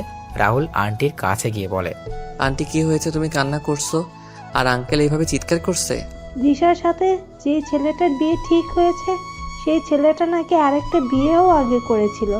এখন কি হবে বুঝতে পারছি না, আমার মেয়েটার জীবনটা ধ্বংস হয়ে যাবে, আমার মেয়েটার গায়ে কলঙ্কের দাগ লেগে গেল বুঝি। রাহুল কি বলবে বুঝতে পারছে না। হঠাৎ করে আরিফ চৌধুরী কথা বলা অসহায় বুকে হাত দিয়ে বসে পড়লেন। রাহুল তখন আরিফ চৌধুরীকে গিয়ে ধরে আর বললেন, আঙ্কেল তুমি এত হাইপার হচ্ছ কেন? ম্যাডামের জন্য আমার ছেলে দেখা হবে, আবার ম্যাডামের বিয়ে হবে, তুমি বরং রেস্ট নাও এখন। এই আপনারা সবাই এখন আসুন, আঙ্কেল আর আন্টিকে একটু একা থাকতে দিন। না, সবাই কোথাও যাবে না, সবাই এখানে থাকবে, আমি আসছি। কিন্তু আঙ্কেল। আরিফ চৌধুরী কোনো কথা না বলে তার ফোন নিয়ে বাসার বাইরে চলে যান। বাসার ভিতর নীরবতা বিরাজ করছে। 20 মিনিট পর আরিফ চৌধুরী বাসায় এসে বলেন, আজকেই আমার মেয়ের বিয়ে হবে, সবাই একটু অপেক্ষা করুন। কি বলছো কি তুমি? এত তাড়াতাড়ি তুমি ছেলে পেলে কোথায়? ছেলে তো আমাদের সামনেই আছে, রাহুল। রাহুল? হ্যাঁ, আমি আমার মেয়েকে রাহুলের সাথেই বিয়ে দেব। কি?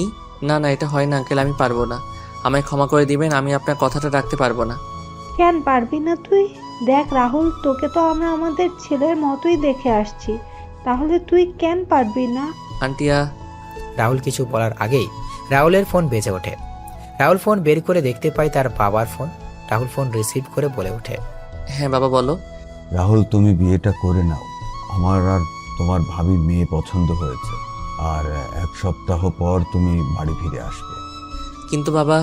বললাম না আমি, আমার কথার যেন আর কোনো নড়চড় না হয়, আর তুমি আমাদের গ্রামের নতুন বাড়িতে চলে আসবে, আমরা সেখানেই আছি।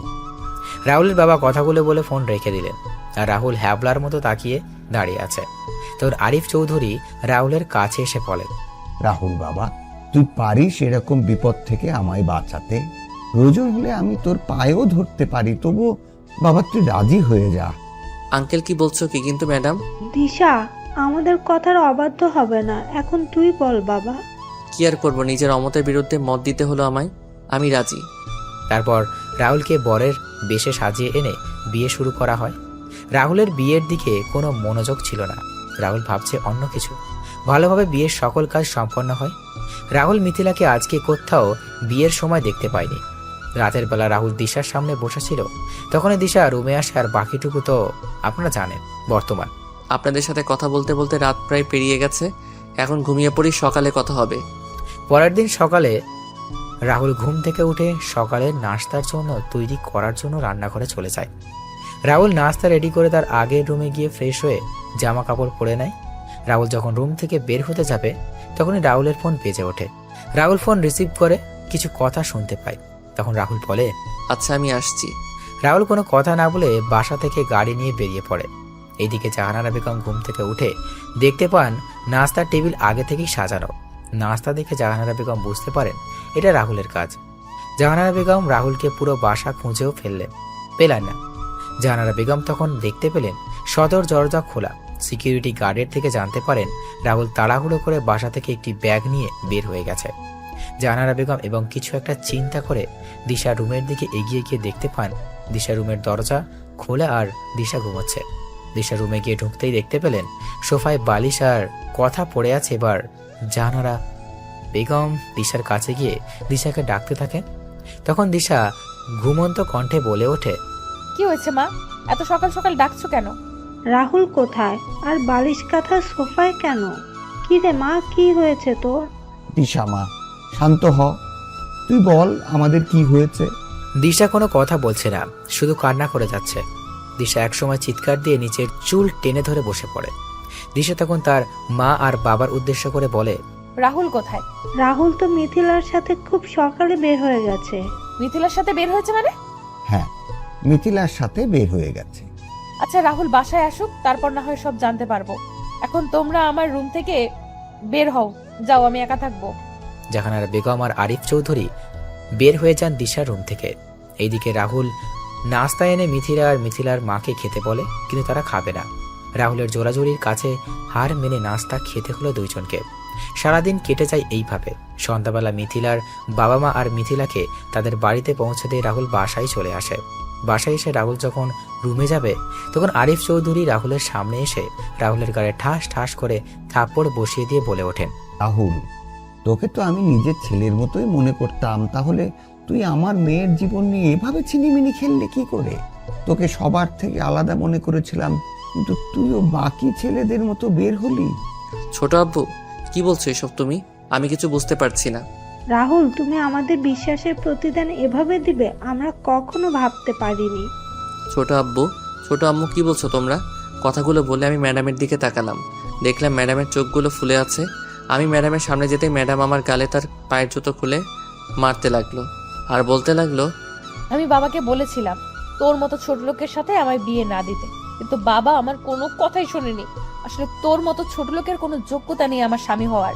তুই আমায় বিয়ে করে আমার বান্ধবীর সাথে ফষ্টি নষ্টি করছিস, সাথে আরো মেয়েদের সাথেও, আবার সেগুলো ভিডিও করছিস। রাহুল কিছু বুঝতে পারছিল না, তাই আঘাতগুলো সহ্য করে নিচ্ছিল।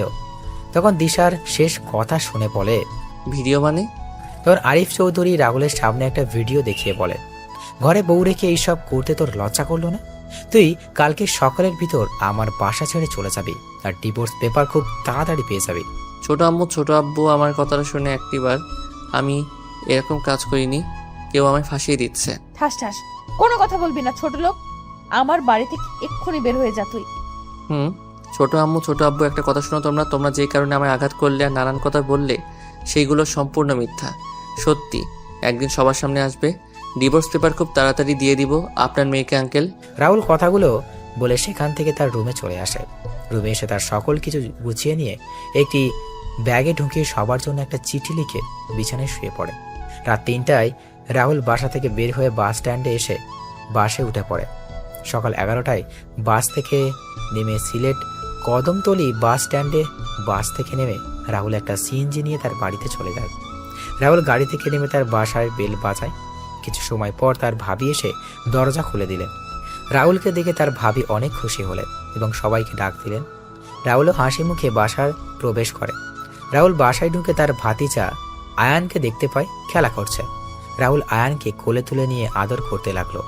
তখন রাহুলের বাবা আর ভাবি আসে। কিরে, তুই একা? বৌমা আসেনি? না। কেন আসেনি? আমাদের ডিভোর্স হয়ে যাবে তাই নিয়ে আসিনি। বিয়ে হয়নি 1 মাসও হলো না আর ডিভোর্স হয়ে যাবে? আমি রুমে গেলাম। এই বিষয়ে আর কোনো কথা বলবে না কেউ তোমরা, আর বললে আমি বাড়ি ছেড়ে চলে যাব। রাহুল যখন কথা বলছিল তখন ভাবি রাহুলের চোখে পানি দেখতে পেলেন। রাহুল আয়ানকে কোলে নিয়ে তার রুমে চলে যায়। এইদিকে সকালে জাহানারা বেগম রাহুলের রুমে গিয়ে রাহুলকে কোথাও দেখতে পেলেন না। তখন টেবিলের উপর একটি চিঠি দেখতে পান। চিঠিটা নিয়ে পড়তে লাগলেন। প্রিয় আঙ্কেল আন্টি, প্রথমেই বলছি আমায় ক্ষমা করে দিবেন। আপনাদের না বলে চুরির মতো চলে এলাম। অবশ্য আমি তো এখন খারাপ ও নিকৃষ্ট মানুষ হয়ে গেছি। আপনারা আমাকে নিজের ছেলের মতো আদর স্নেহ করেছেন, সেইগুলো কখনো ভুলতে পারবো না।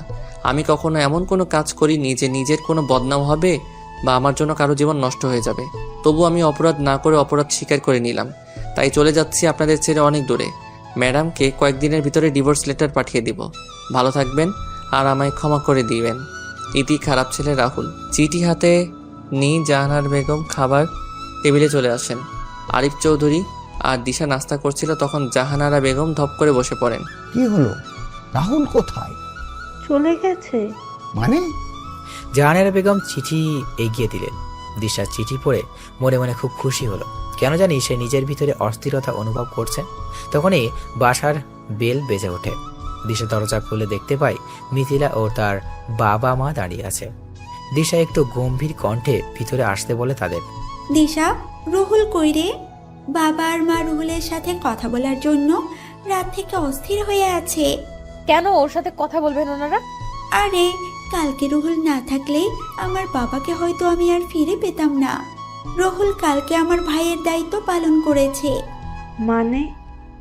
আসলে গতকাল খুব ভোরে মা ফোন দিয়ে বললেন বাবা স্ট্রোক করেছে। আমি কি করব বুঝতে পারছিলাম না। তারপর রুহুলকে বলি আমি সব কিছু। তখন রুহুল আর আমি বাবাকে নিয়ে হাসপাতালে চলে যাই।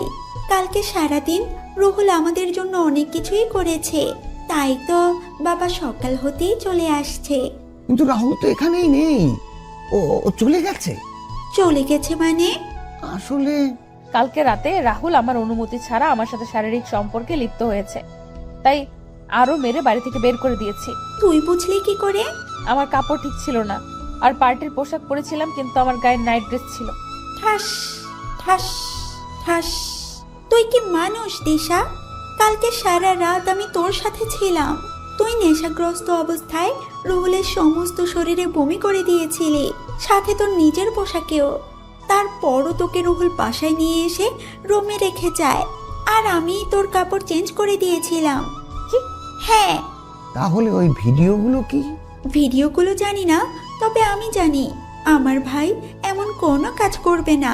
তোমার ভাই মানে? হ্যাঁ, রুহুল হলো আমার মামাতো ভাই।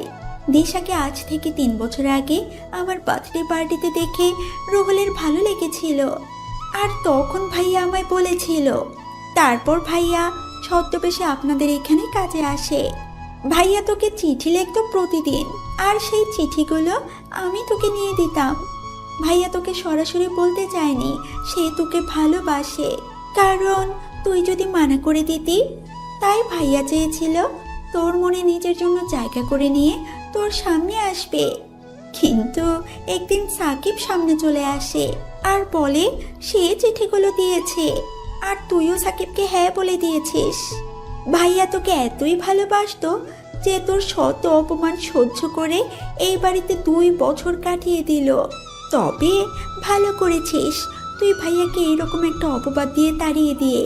তুই মিথ্যা বলছিস তাই না মিথিলা, নিজের ভাইকে বাঁচানোর জন্য? তোর কাছে কি এমন প্রমাণ আছে যে তোর ভাই নির্দোষ? প্রমাণ এই দেখ ছবিগুলো। ভাইয়া তো তোকে এগুলোই দিত। আমি তোকে অনেকবার বোঝাতে চেয়েছিলাম, কিন্তু তুই বুঝতে চাসনি। আর আমার ভাইয়া কোনো ছোট লোক না, আমার ভাইয়া একজন বিসিএস ক্যাডার। তোর সাথে আজ থেকে আমার আর কোনো সম্পর্ক নেই। ভালো থাকিস, আর আমি ভাইয়াকে বলবো তাড়াতাড়ি করে তোকে ডিভোর্স দিয়ে দেওয়ার জন্য। তোর থেকে অনেক ভালো মেয়ে দেখে আমার ভাইয়ার বিয়ে দিব। বাবা মা চলো, এখানে আর 1 মিনিটও না। মিথিলা, চুপ miss Disha, enough is enough. তুই আমার ভাইয়াকে মেরে ফেলতে চেয়েছিলি দিশা? তুই এতটা অহংকারী হয়ে গিয়েছিলি যার জন্য গুন্ডা পাঠিয়ে আমার ভাইয়াকে মারলি। আমার ভাইয়ার 2 হাতে জ্বলন্ত রড ঢুকিয়ে দিলি, সাথে বিষাক্ত বিষও দিয়েছিলি। জানিস, এত কিছুর পরও ভাইয়া কাউকে কিছু বলেনি, কারণ ভাইয়া তোকে ভালোবাসে দিশা। আর তুই কি করলি? বাহ দিশা বাহ।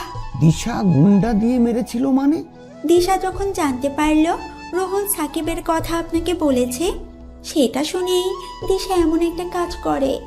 তুই চিন্তা করতে পারছিস আমার ভাইয়া তোকে কতটা ভালোবাসে, যে নিজের জীবনের কথা চিন্তা না করে প্রিয় মানুষটার এমন ঘৃণিত কাজের কথা কাউকে বলেনি, আমাকেও বলতে চায়নি।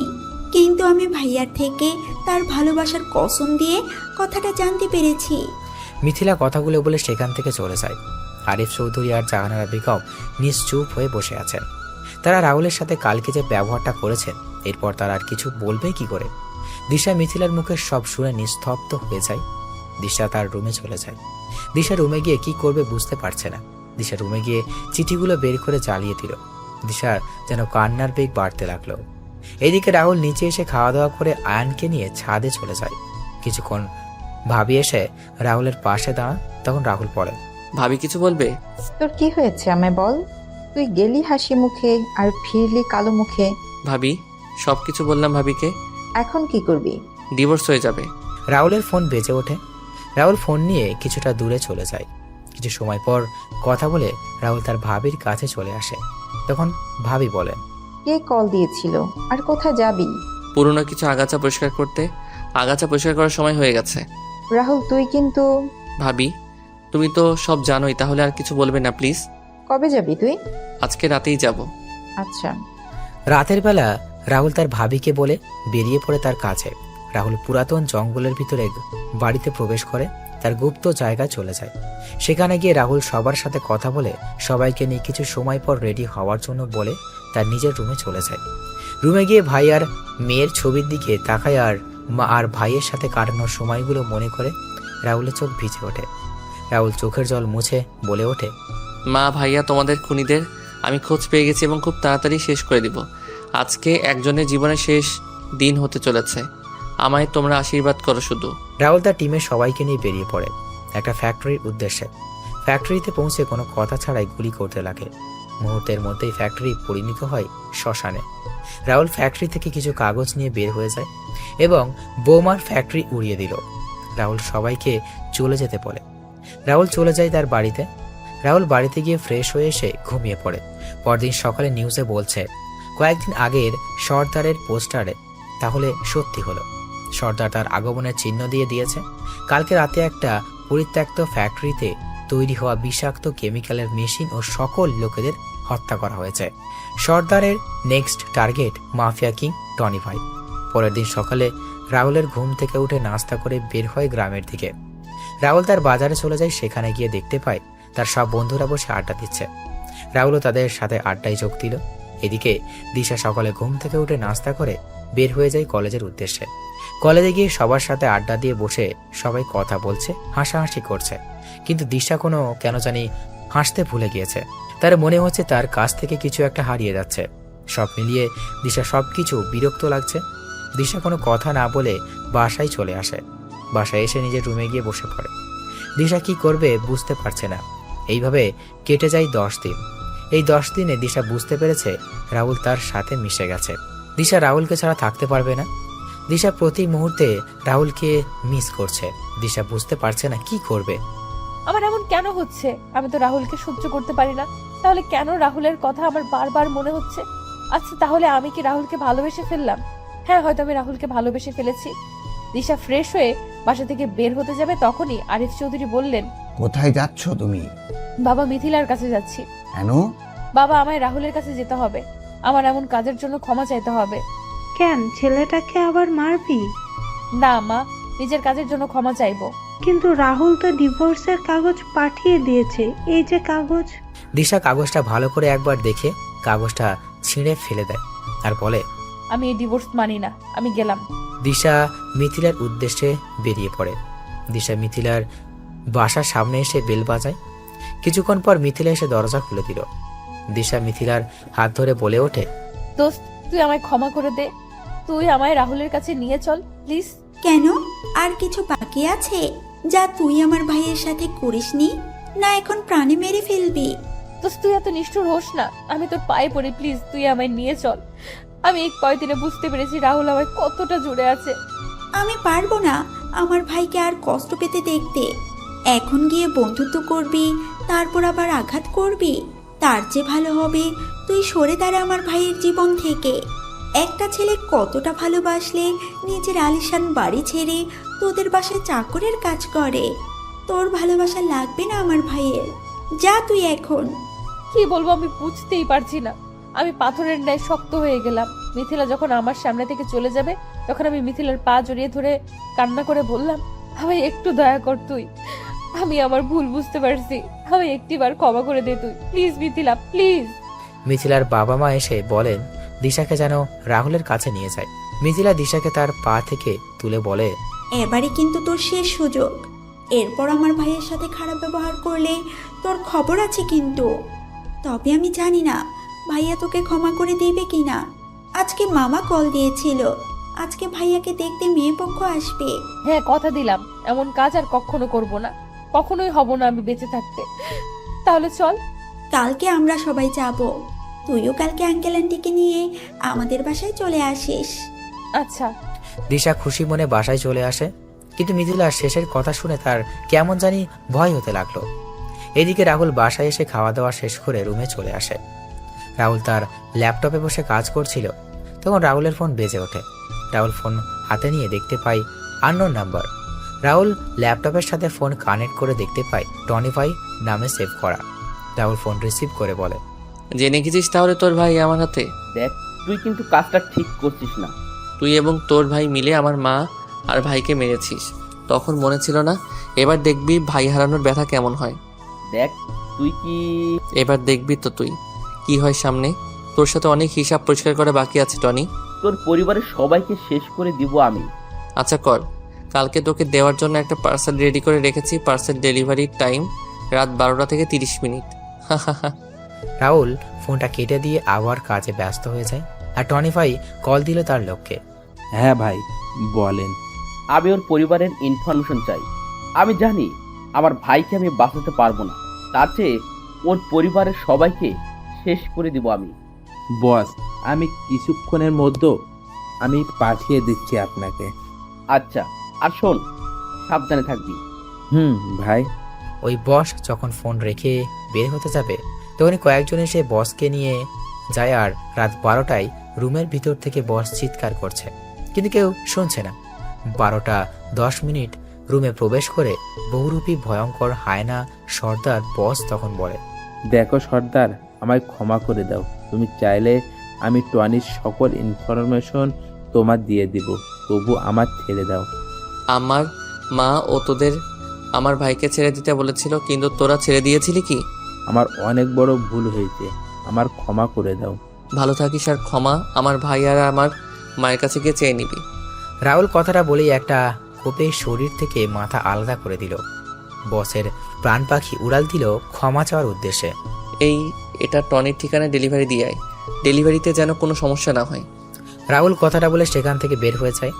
রাহুল গাড়ির কাছে এসে তার ফোন বের করে কল দিল টনির নাম্বার। টনি, পার্সেল রেডি করে দিয়ে আসলাম, কিছুক্ষণের মধ্যে ডেলিভারি পেয়ে যাবি, অপেক্ষা কর। তুই কিন্তু বুঝতে পারছিস না তুই কার সাথে পাঙ্গা নিছিস। আমি হলাম এই পুরো মাফিয়া ওয়ার্ল্ডের king. The place from which the tigers starts moving becomes his own. So keep watching what happens next. Rahul কথা বলেই ফোন রেখে দিল। রাহুল বাসায় এসে ফোন হাতে নিয়ে তার পুরাতন সিম অ্যাক্টিভ করলো। তখন রাহুল দেখতে পায় দিশা, মিথিলা, আঙ্কেল আন্টির নাম্বার থেকে অনেক কল এসেছে। রাহুল অবাক হয়ে যায় দিশার নাম্বার থেকে কল আসা থেকে। হঠাৎ করে মেসেজের দিকে নজর পড়ে, তখন রাহুল দেখতে পায় দিশার নাম্বার থেকে 350+ মেসেজ এসেছে, যার সবকটি সরি সরি লেখা। রাহুল হালকা একটা হাসি দিয়ে পুরাতন সিম ডিঅ্যাক্টিভেট করে ঘুমিয়ে পড়ে। এইদিকে দিশার ঘুম আসছে না, কারণ কালকে কি হবে সেটা ভেবে। রাহুল যদি তাকে ফিরিয়ে দেয়, রাহুল যদি আবার বিয়ে করে নেয়, রাহুল যদি তার সাথে খারাপ ব্যবহার করে দেয়, এইসব চিন্তা করতে করতে দিশা ঘুমিয়ে পড়ে। পরের দিন দিশা খুব ভোরে ঘুম থেকে উঠে তার মা বাবাকে রেডি করিয়ে তাড়াতাড়ি করে মিথিলার বাসায় চলে যায়। তারপর সবাই মিলে রাহুলের গ্রামের বাড়ির উদ্দেশ্যে রওনা দিল। রাহুল ঘুম থেকে উঠে তার বাবার সাথে চলে যায় একটা কাজে। দুপুরবেলা বাবা ছেলে বাসায় ফিরে খাওয়া দাওয়া শেষ করে যে যার রুমে চলে যায়। রাহুল রুমে এসে ঘুমিয়ে পড়ে। বিকালবেলা বুকে ভারী কিছুর অনুভব, রাহুলের ঘুম ভেঙে যায়। রাহুল চোখ খুলে সামনে তাকিয়ে চিৎকার করে বলে ওঠে, ভূত ভূত, দূর ভূত হবে না, পেতনি ভাবি, পেতনি বাঁচাও বাঁচাও। এই এই একদম চুপ। এই কি পেতনি দেখছি, আমায় চুপ করতে বলছে। ভাবি বা ও ও ওই তোরে না চুপ করতে বলছি, কথা বলছিস কেন? ও ও ও সরি। হাত সরিয়ে নিলাম রাহুলের মুখ থেকে। জোরে জোরে শ্বাস নিয়ে বললাম, এই কে আপনি? আমার রুমে কি? আর ওই ডাকিনির বেশি কেন? কি বললি? আমি ডাইনি? মানে তাড়াতাড়ি করে আমি নিজের হাতে চিমটি কেটে ফেললাম। না, এটা তো সত্যি। আপনি এখানে কি করে, কি জন্য এসেছেন? রাহুল, আমি আমার কাজের জন্য সরি, প্লিজ আমায় ক্ষমা করে দাও। আমি না জেনে তোমার সাথে অনেক খারাপ ব্যবহার করেছি। আপনাকে এখানে নিয়ে আসছে কে? আমি তো আপনাকে ডিভোর্স লেটার দিয়ে দিয়েছি, তাহলে এখানে আসছেন কেন? আমি আসছি তোমার স্ত্রীর অধিকারে। আমি মানি না এসব ডিভোর্স। দেখুন, এসব না বলে সন্ধ্যা 6টার ট্রেন ধরে চলে যান আপনার বাসায়। আমি যাব না, আমি এখানে থাকার পারমিশন পেয়ে গেছি। কে দিয়েছে আপনাকে এখানে থাকার পারমিশন? আমার শ্বশুর মশাই দিয়েছে। বাবা, ভালো হয়েছে আপনি থাকুন, আমি চলে যাব কালকে এখান থেকে। বাবা। রাহুল, এদিকে আয় বাবা। হ্যাঁ আঙ্কেল। আমাদের ক্ষমা করে দে বাবা, আমরা না বুঝে ওই দিন তোর সাথে বাজে ব্যবহার করেছি, তোর গায়ে হাত তুলেছি। আরে আঙ্কেল, আমি তেমন কিছু মনে করিনি। সত্যি বলছিস তো তুই? হ্যাঁ আন্টি। তাহলে আমাদের আন্টি আর আঙ্কেল বলছিস কেন? সরি ছোট আম্মু। ছোট আব্বু তোমাদের নিয়ে এলো কে? আমি ভাইয়া। তাই তো বলি, এই কাজ তোর মতো ফাজিলের দ্বারা সম্ভব। মাথা ফাটিয়ে দিব তোর। তোর করলে আমার ভাতিজা কেন? দে আমার কাছে তুই। বললেই হলো। হয়েছে দুজনের এবার। নিন, সবাই নাস্তা করেন এবার। আচ্ছা, আমি আসি, তোমরা বসে কথা বলো। কোথায় যাবি ভাইয়া? হুহু, বাজারে। বাজারে না, ডলির সাথে দেখা করতে। ফাজিলে একটা থাপ্পড় দিমু। ডলি তোর চেয়ে অনেক বড়। হঠাৎ করে আমার ফোনটা বেজে ওঠে। আমি বের করে দেখলাম ডলি কল। তাহলে সত্যি বললাম আমি? চুপ ফাজিল। মাত্র 3 বছরের বড়। হ্যালো ডনি, বলো। হ্যাঁ আসছি। মিথিলা, এই ডলি কে রে? ডলি হচ্ছে ভাইয়ার বান্ধবী। ডলি আপু ভাইয়াকে পছন্দ করে। ভাবি, ডলি আর রাহুল। ডলির সাথে রাহুলের বিয়ে ঠিক হয়েছে দিশা। ভাবি কি বলছো কি তুমি? হ্যাঁ, রাহুল নিজেই সবকিছু ঠিক করেছে। কিন্তু রাহুল আর দিশার তো ডিভোর্স হয়নি। তাহলে আমি রাহুলকে বলেছিলাম, কিন্তু রাহুল বলল ডিভোর্স হয়ে গেছে, আর ডলিকে নিয়ে আজকে শপিং এ যাবে বলেছিল। আমি বেঁচে থাকতে রাহুলকে আমার থেকে কেউ কেড়ে নিতে পারবে না। এখন আর এসব বলে কি হবে? সময় মতো তো আর তার মূল্য দিতে পারিসনি। তার চেয়ে চল, বাসায় চল। না বলছি না, আমি এখানে থাকবো। আমি আমার অধিকার ছেড়ে কোথাও যাচ্ছি না। মারে, এখানে থেকে কোনো লাভ হবে কি তোর? শুধু শুধু কষ্ট পাবি। আমার ভালোবাসা, আমার স্বামীর অধিকার ফিরে পাওয়ার জন্য কষ্ট পেতে রাজি আছি। রাতে যখন রাহুল বাসায় ফেরে তখন দিশা দেখতে পাই রাজের হাতে শপিং ব্যাগ। রাজ দিশার দিকে তাকিয়েও না তাকানোর ভান করে রুমে চলে যায়। দিশা রাহুলের পেছন পেছন রুমে যায় আর বলে, কোথায় ছিলে আর হাতে ব্যাগ কিসের? যেখানে ইচ্ছা ছিলাম, তাতে আপনার কি? আপনাকে না বলেছিলাম আপনার বাসায় চলে যেতে? আমি আমার স্বামীর বাড়ি ছেড়ে কোথাও যাচ্ছি না। কে স্বামী? কিসের স্বামী? তুমি আমার স্বামী। ফালতু কথা বাদ দিয়ে এখান থেকে বের হয়ে যান, ভালোই ভালোই বলছি। না, যাবো না বলছি আমি। ঠাস ঠাস আমার মুখের উপর কথা বলিস তুই? রাহুল! কোনো কথা না বলে রুম থেকে বের হয়ে যায় এখনই। দিশা কান্না করতে করতে রুম থেকে বের হয়ে ছাদে চলে যায়। দূর থেকে রিয়াজ চৌধুরী আর জাহানারা বেগম সবকিছু দেখছিলেন আর চোখের জল ফেলছিলেন। তখন রিয়াজ চৌধুরী বলেন, সবই কপাল, মেয়েটা ছেলেটাকে কম কষ্ট দেয়নি। এবার বুঝুক ভালোবাসার মানুষ কষ্ট দিলে কেমন লাগে। মেয়েটার জীবন এভাবে ধ্বংস হয়ে যাবে, আর আমরা মা বাবা হয়ে তা দেখে যাব? কোন মুখে তুমি তোমার মেয়ের হয়ে কথা বলবে বলো? মেয়েটা আরেকটু হলে একটা ছেলেকে পঙ্গু করে দিত। তুমি বুঝতে পারছো না কেন? মেয়েটার কান্না আমি যে সহ্য করতে পারছি না। এইদিকে তার ডান বসের জানালা থেকে এসে এক নাগাড়ে ড্রিঙ্কস করে যাচ্ছে, কিন্তু কিছুতেই তার নেশা হচ্ছে না। টনি তার ভাই সাকিবের ছবির দিকে তাকিয়ে বলছে, সাকিব ভাই, আমায় ক্ষমা করে দিস। আমি তোকে বাঁচাতে পারলাম না। জানি না তুই বেঁচে আছিস কিনা। আমায় ক্ষমা করে দিস ভাই। তবে কথা দিচ্ছি, ওই সর্দারকে আমি শেষ করে দিব। সাকিব চিৎকার করছে, কিন্তু তার চিৎকার দেওয়ালে আঘাত পেয়ে আবার ফিরে আসছে। হঠাৎ করে দরজা ঠেলে ভিতরে প্রবেশ করে রাহুল। রাহুলকে দেখতে পেয়ে সাকিব বলে ওঠে, রাহুল তুই? সর্দার বলো। কি? তার মানে তুই সর্দার? হ্যাঁ আমি সর্দার। তুই আর তোর ভাই মিলে আমার ভাই আর মাকে মেরেছিস, সাথে আমার ভালোবাসাকে আমার থেকে দূরে সরে করেছিস। এবার তোকে আমি পৃথিবী থেকে দূর করাবো।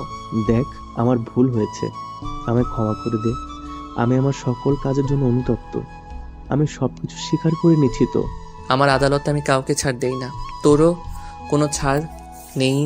যা তুই চলে যায়, খুব তাড়াতাড়ি তোর ভাইকেও পাঠিয়ে দিব।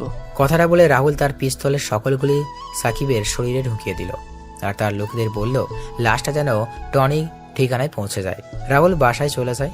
রাত 8টায় টনি বসে আছে আর তার ভাইয়ের প্রাণহীন হিম শীতল দেহের কাছে। টনির চোখ থেকে পানি ঝরছে আর মনের ভিতর আগুন দাউ দাউ করে বাড়ছে। টনির সমস্ত লোকেরা এসে জমা হয় তার বাড়িতে। এইদিকে রাহুল বাসায় ফিরে ফ্রেশ হয়ে এসে সবার সাথে কিছু সময় আড্ডা দিয়ে খাওয়া দাওয়া করে তার রুমে চলে যায়।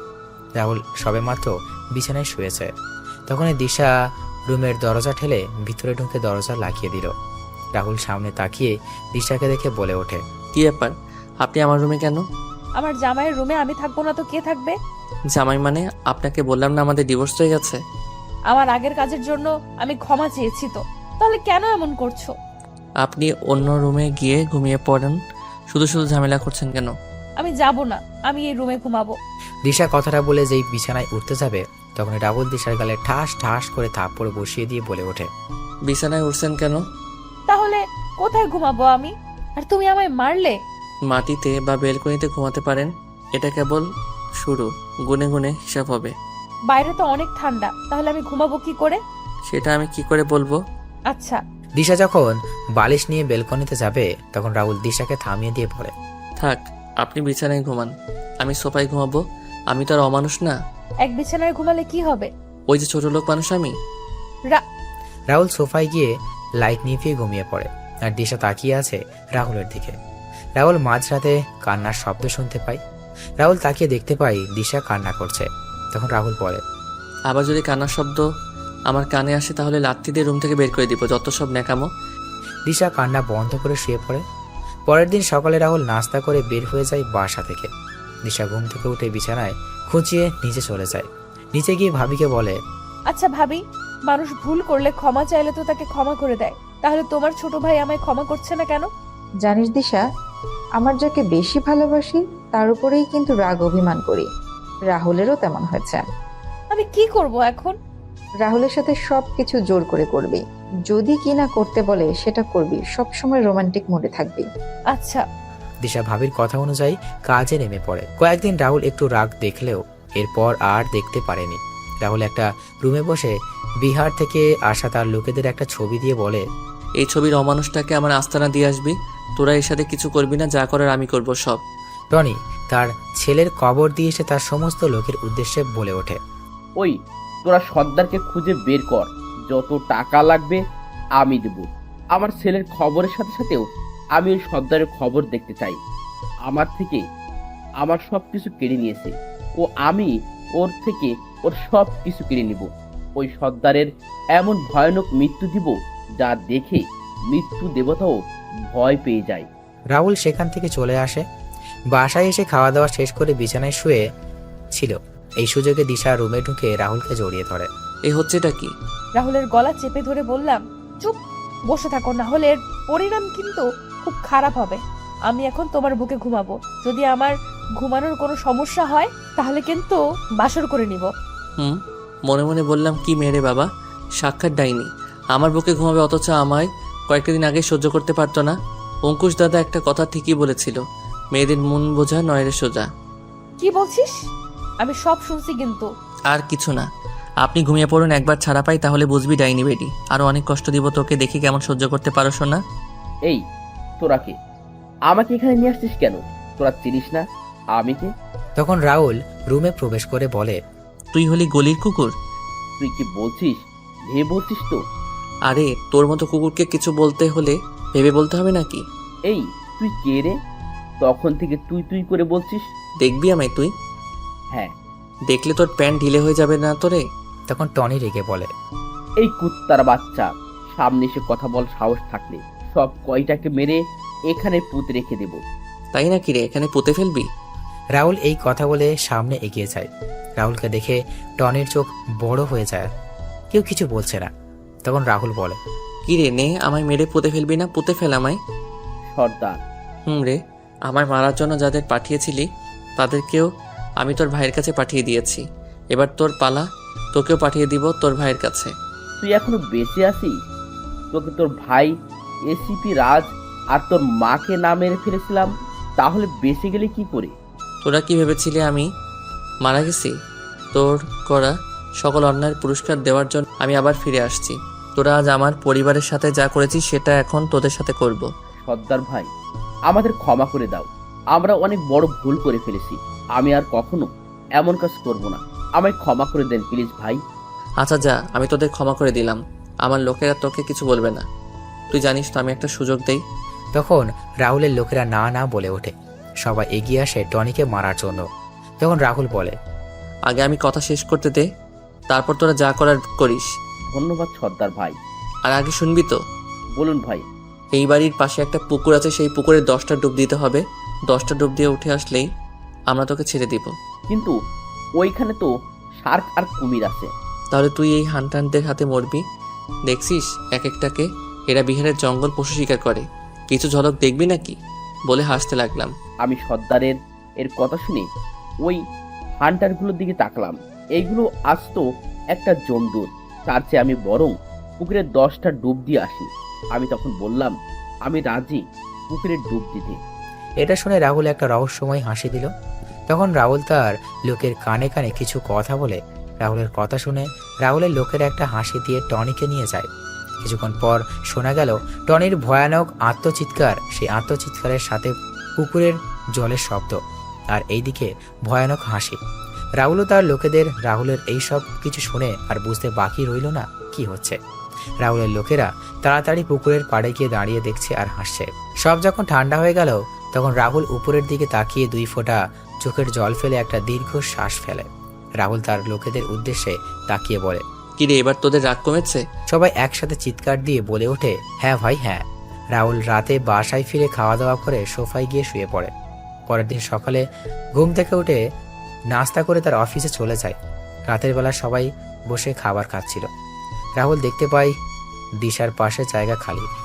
রাহুল সেখানে না বসে সোফায় বসতে যাচ্ছিল। তখন ভাবি রাহুলকে বলেন, রাহুল খেতে বস সবার সাথে। ওইদিকে কোথায় যাচ্ছিস? ভাবি টিভি দেখবে তো, আর তুমি খাবারটা বেড়ে দাও, আমি এখানে বসে খেয়ে নিব। ভাবি তুমি বসো, আমি খাবার বেড়ে দিচ্ছি। ভাবি খাবারটা তুমি নিয়ে এসো, তুমি যদি নিয়ে আসতে না পারো তাহলে বাদ দাও। দিশা রাহুলের কথা শুনে খাবার বাড়তে গিয়েও বাড়ল না। ভাবি কোনো কথা না বলে খাবার নিয়ে রাহুলের কাছে দিয়ে আসে। রাহুল খাবার খেয়ে তার রুমে চলে যায়। রুমে গিয়ে রাহুল ডলিকে শুনিয়ে শুনিয়ে ডলির সাথে কথা বলছিল। দিশা সেগুলো শুনেও কিছু বলল না। রাহুল কিছু সময় পর ঘুমিয়ে পড়ে। মাঝরাতে রাহুলের ঘুম ভেঙে যায়। রাহুল দেখতে পায় দিশা তার পায়ের কাছে পা জড়িয়ে ধরে ঘুমিয়ে আছে। দিশার এই অবস্থা দেখে রাহুলের কষ্ট হলেও রাহুল কিছু বলল না। এইভাবে দিন চলে যাচ্ছিল। রাহুল অফিস থেকে ফিরছিল, তখন তার ভাবি রাহুলকে তার সাথে বাসার বাইরে আসতে বলেন। রাহুল, কি শুরু করে দিচ্ছিস তুই? আর মেয়েটাকে কত কষ্ট দিবি? এখনো তো কিছুই করিনি। আমার সাথে কি কি করেছে তুমি জানো? এই, তাহলে তুই ওকে ভালোবাসতি? এটা তোর ভালোবাসার প্রমাণ। মেয়ে আজকে এখানে এসেছে 2 মাসের উপরে। তুই কি কম অত্যাচার করেছিস? মেয়েটার সাথে ভালো করে কথা বলেছিস? কিন্তু ভাবি, জানিস তো রাহুল, ক্ষমা করে দেয়া হচ্ছে মানুষের সবচেয়ে ভালো গুণ। আমি কি বলেছি তুই সেটা নিশ্চয়ই বুঝতে পারছিস। ভাবি। পরের দিন রাহুল ছাদে দাঁড়িয়ে আছে। তখন দিশা রাহুলের কাছে এসে বলে ওঠে, তাহলে সমস্ত খুনিদের মেরে ফেললে কি সুন্দর ছাদে বসে সিগারেট টানছো মনের সুখে। একেবারে ইনোসেন্ট ছেলে। আমি মেয়ের কণ্ঠ শুনে পিছনে তাকালাম, দেখলাম উক্ত কথাগুলো দিশা বলছে। আমি বললাম, মানে কি বলছেন কি? ইন্টারপোল অফিসার রাহুল আর সন্ত্রাসীদের আতঙ্কের নাম সর্দার মানুষটা যে তুমি, আমি সেটা জানতে পেরেছি। কি যাতা বলছেন? সত্যি বলছি আমি। কি প্রমাণ আছে আপনার কাছে? প্রমাণ দেখতে চান আপনি? কি প্রমাণ? প্রমাণ হলো আপনার এই ব্যাজ, আপনার এই আইডি কার্ড। এগুলো কোথায় পেলেন আপনি? আজকে তোমার রুম পরিষ্কার করতে গিয়ে। আমার জিনিস কাকে জিজ্ঞেস করে হাত দিয়েছো তুমি? আমার অধিকার আছে তাই দিয়েছি। বেশি কথা না বলে রেডি হয়ে নাও, আজকে আমাদের বিয়ে। বিয়ে মানে? আজকে তোর বিয়ে দিশার সাথে। কি, আমি করব না বিয়ে। কেন? যে ঝগড়াটে মেয়ে, কথায় কথায় ঝগড়া করে আর অহংকারীও। আরে ভাইয়া, তোদের মানাবে খুব সুন্দর। ওরে বান্দরনি, তুই কোথায় ভাইকে সাপোর্ট করবি তা না করে ওই ভয়ঙ্করী মেয়েকে সাপোর্ট করছিস? তখন দিশা রাহুলের সামনে এসে দাঁতে দাঁত চেপে বলে, ওনার সাথে আমার কিছু কথা আছে, তোমরা ছাদে থাকো, আমরা কথা শেষ করে আসছি। এই কথা বলে দিশা রাহুলকে টানতে টানতে নিচে নিয়ে আসে। আর এইদিকে সবাই হাসছে। দিশা রাহুলকে তার রুমে নিয়ে গিয়ে দরজা লাগিয়ে রাহুলের কলার টেনে বলে, কি বললি তুই? আমায় বিয়ে করবি না? ঠিকই বলছি। আর তুমি আমায় তুই তুই করে বলছো কেন? বেশ করেছি বলেছি। ভালোই ভালোই বিয়ে করতে রাজি হয়ে যাও, না হলে না হলে কি জুতা দিয়ে আবার মারবেন? তিতো চাইলে সে মারতে পারেন। এখন এখনই বাসর করে নিব। কি বিয়াদব মেয়ে মাইরি। ওই কথাটা বলে খাটে চল, নইলে এখন ওইটা জোর করে নিব। ওইটা মানে? দেখাবো নাকি? রাহুলের দিকে এগোতে লাগলাম। না, এই না। দিশা একটা ছুরি নিয়ে নিজের হাতে টানতে লাগলো। দিশার হাত থেকে রক্ত পড়ছে। রাহুল তাড়াতাড়ি করে দিশার দিকে এগিয়ে যায়। দিশা পিছিয়ে গিয়ে বলে, আমার দিকে এগোবে না। আমি অনেক খারাপ আচরণ করেছি তোমার সাথে। আমার বেঁচে থাকার কোনো অধিকার নেই, তাই তো তুমি আমায় বিয়ে করবে না। ম্যাডাম, আমাকে ক্ষমা করে দিও। ভালো দেখে কাউকে বিয়ে করে সুখে থেকো। দিশা যখন ছুরি চালাতে যাবে তখন রাহুল বলে ওঠে, আমি রাজি বিয়ে করতে তোমায়, প্লিজ এমনটা করো না। দিশা ছুরিটা ফেলে রাহুলকে গিয়ে জড়িয়ে ধরে কান্না করতে থাকে। রাহুলও দিশাকে জড়িয়ে ধরে আছে। দিশা বলে, আগে সবাইকে চিৎকার করে বলো আমায় বিয়ে করবে। আচ্ছা, পরে বলবো। আমি কিন্তু আবার ছুরি নিয়ে নিব। বলছি এই আমি বিয়ে করতে রাজি। রাহুল দিশার হাতে ব্যান্ডেজ করে দিয়ে রুম থেকে বেরিয়ে সবাইকে বলে দেয় সে বিয়েতে রাজি। কবুল বলার সময় মিথিলা রাহুলকে বলে, ভাই বললে বিয়ে করবেন না, তারপর বিয়ে করতে রাজি হলেন, বুঝলাম না। ভাবি গো, দিশাকে বিয়ে না করলে আমার ওটা নিয়ে নিত। কি নিত? বলা যাবে না, তুই বিয়ে করে নে, তাহলে বুঝতে পারবি। আচ্ছা ভাই, আপনার দরকার লাগবে না আবার আমাদের? আমি আছি বোন, আপনি আমায় একবার বলবেন। বিয়ের অনুষ্ঠান শেষ করে সবাই চলে যায়। তখন ভাবি তার রুমে যাওয়ার সময় দেখতে পাই রাহুল দাঁড়িয়ে আছে মা আর তার ভাইয়ের ছবির সামনে। তখন ভাবি এসে রাহুলকে বলেন, কি রে ভাইয়া, দাঁড়িয়ে আছিস যে? আজকে মা ভাইয়া নেই, ওরা থাকলে কত ভালো হতো না বলো ভাবি? ভাইয়া, ওদের জন্য আমাদের দোয়া করা ছাড়া আর কিছু করার নাই। যা রুমে যা, রাত হয়েছে অনেক। যাচ্ছে, আগে পাঠাক আর পাঠিকাদের কাছ থেকে দোয়া আর বিদায় নিয়ে নিই। ও আচ্ছা, আমার সালাম দিস তাদের, বলিস শীঘ্রই দেখা হবে আবার। আচ্ছা যাও। যাচ্ছি। তো পাঠক আর পাঠিকাগণ, আমাদের জন্য দোয়া করবেন, আমাদের দাম্পত্য জীবন যেন সুখের হয়। জানি না ওই তিতা জুস আবার কি করে আমার সাথে, আপনারা আমার জন্য দোয়া করবেন। দেখা হবে আপনাদের সাথে নতুন কোনো গল্পে। সবাই দোয়া করবে। সমাপ্ত।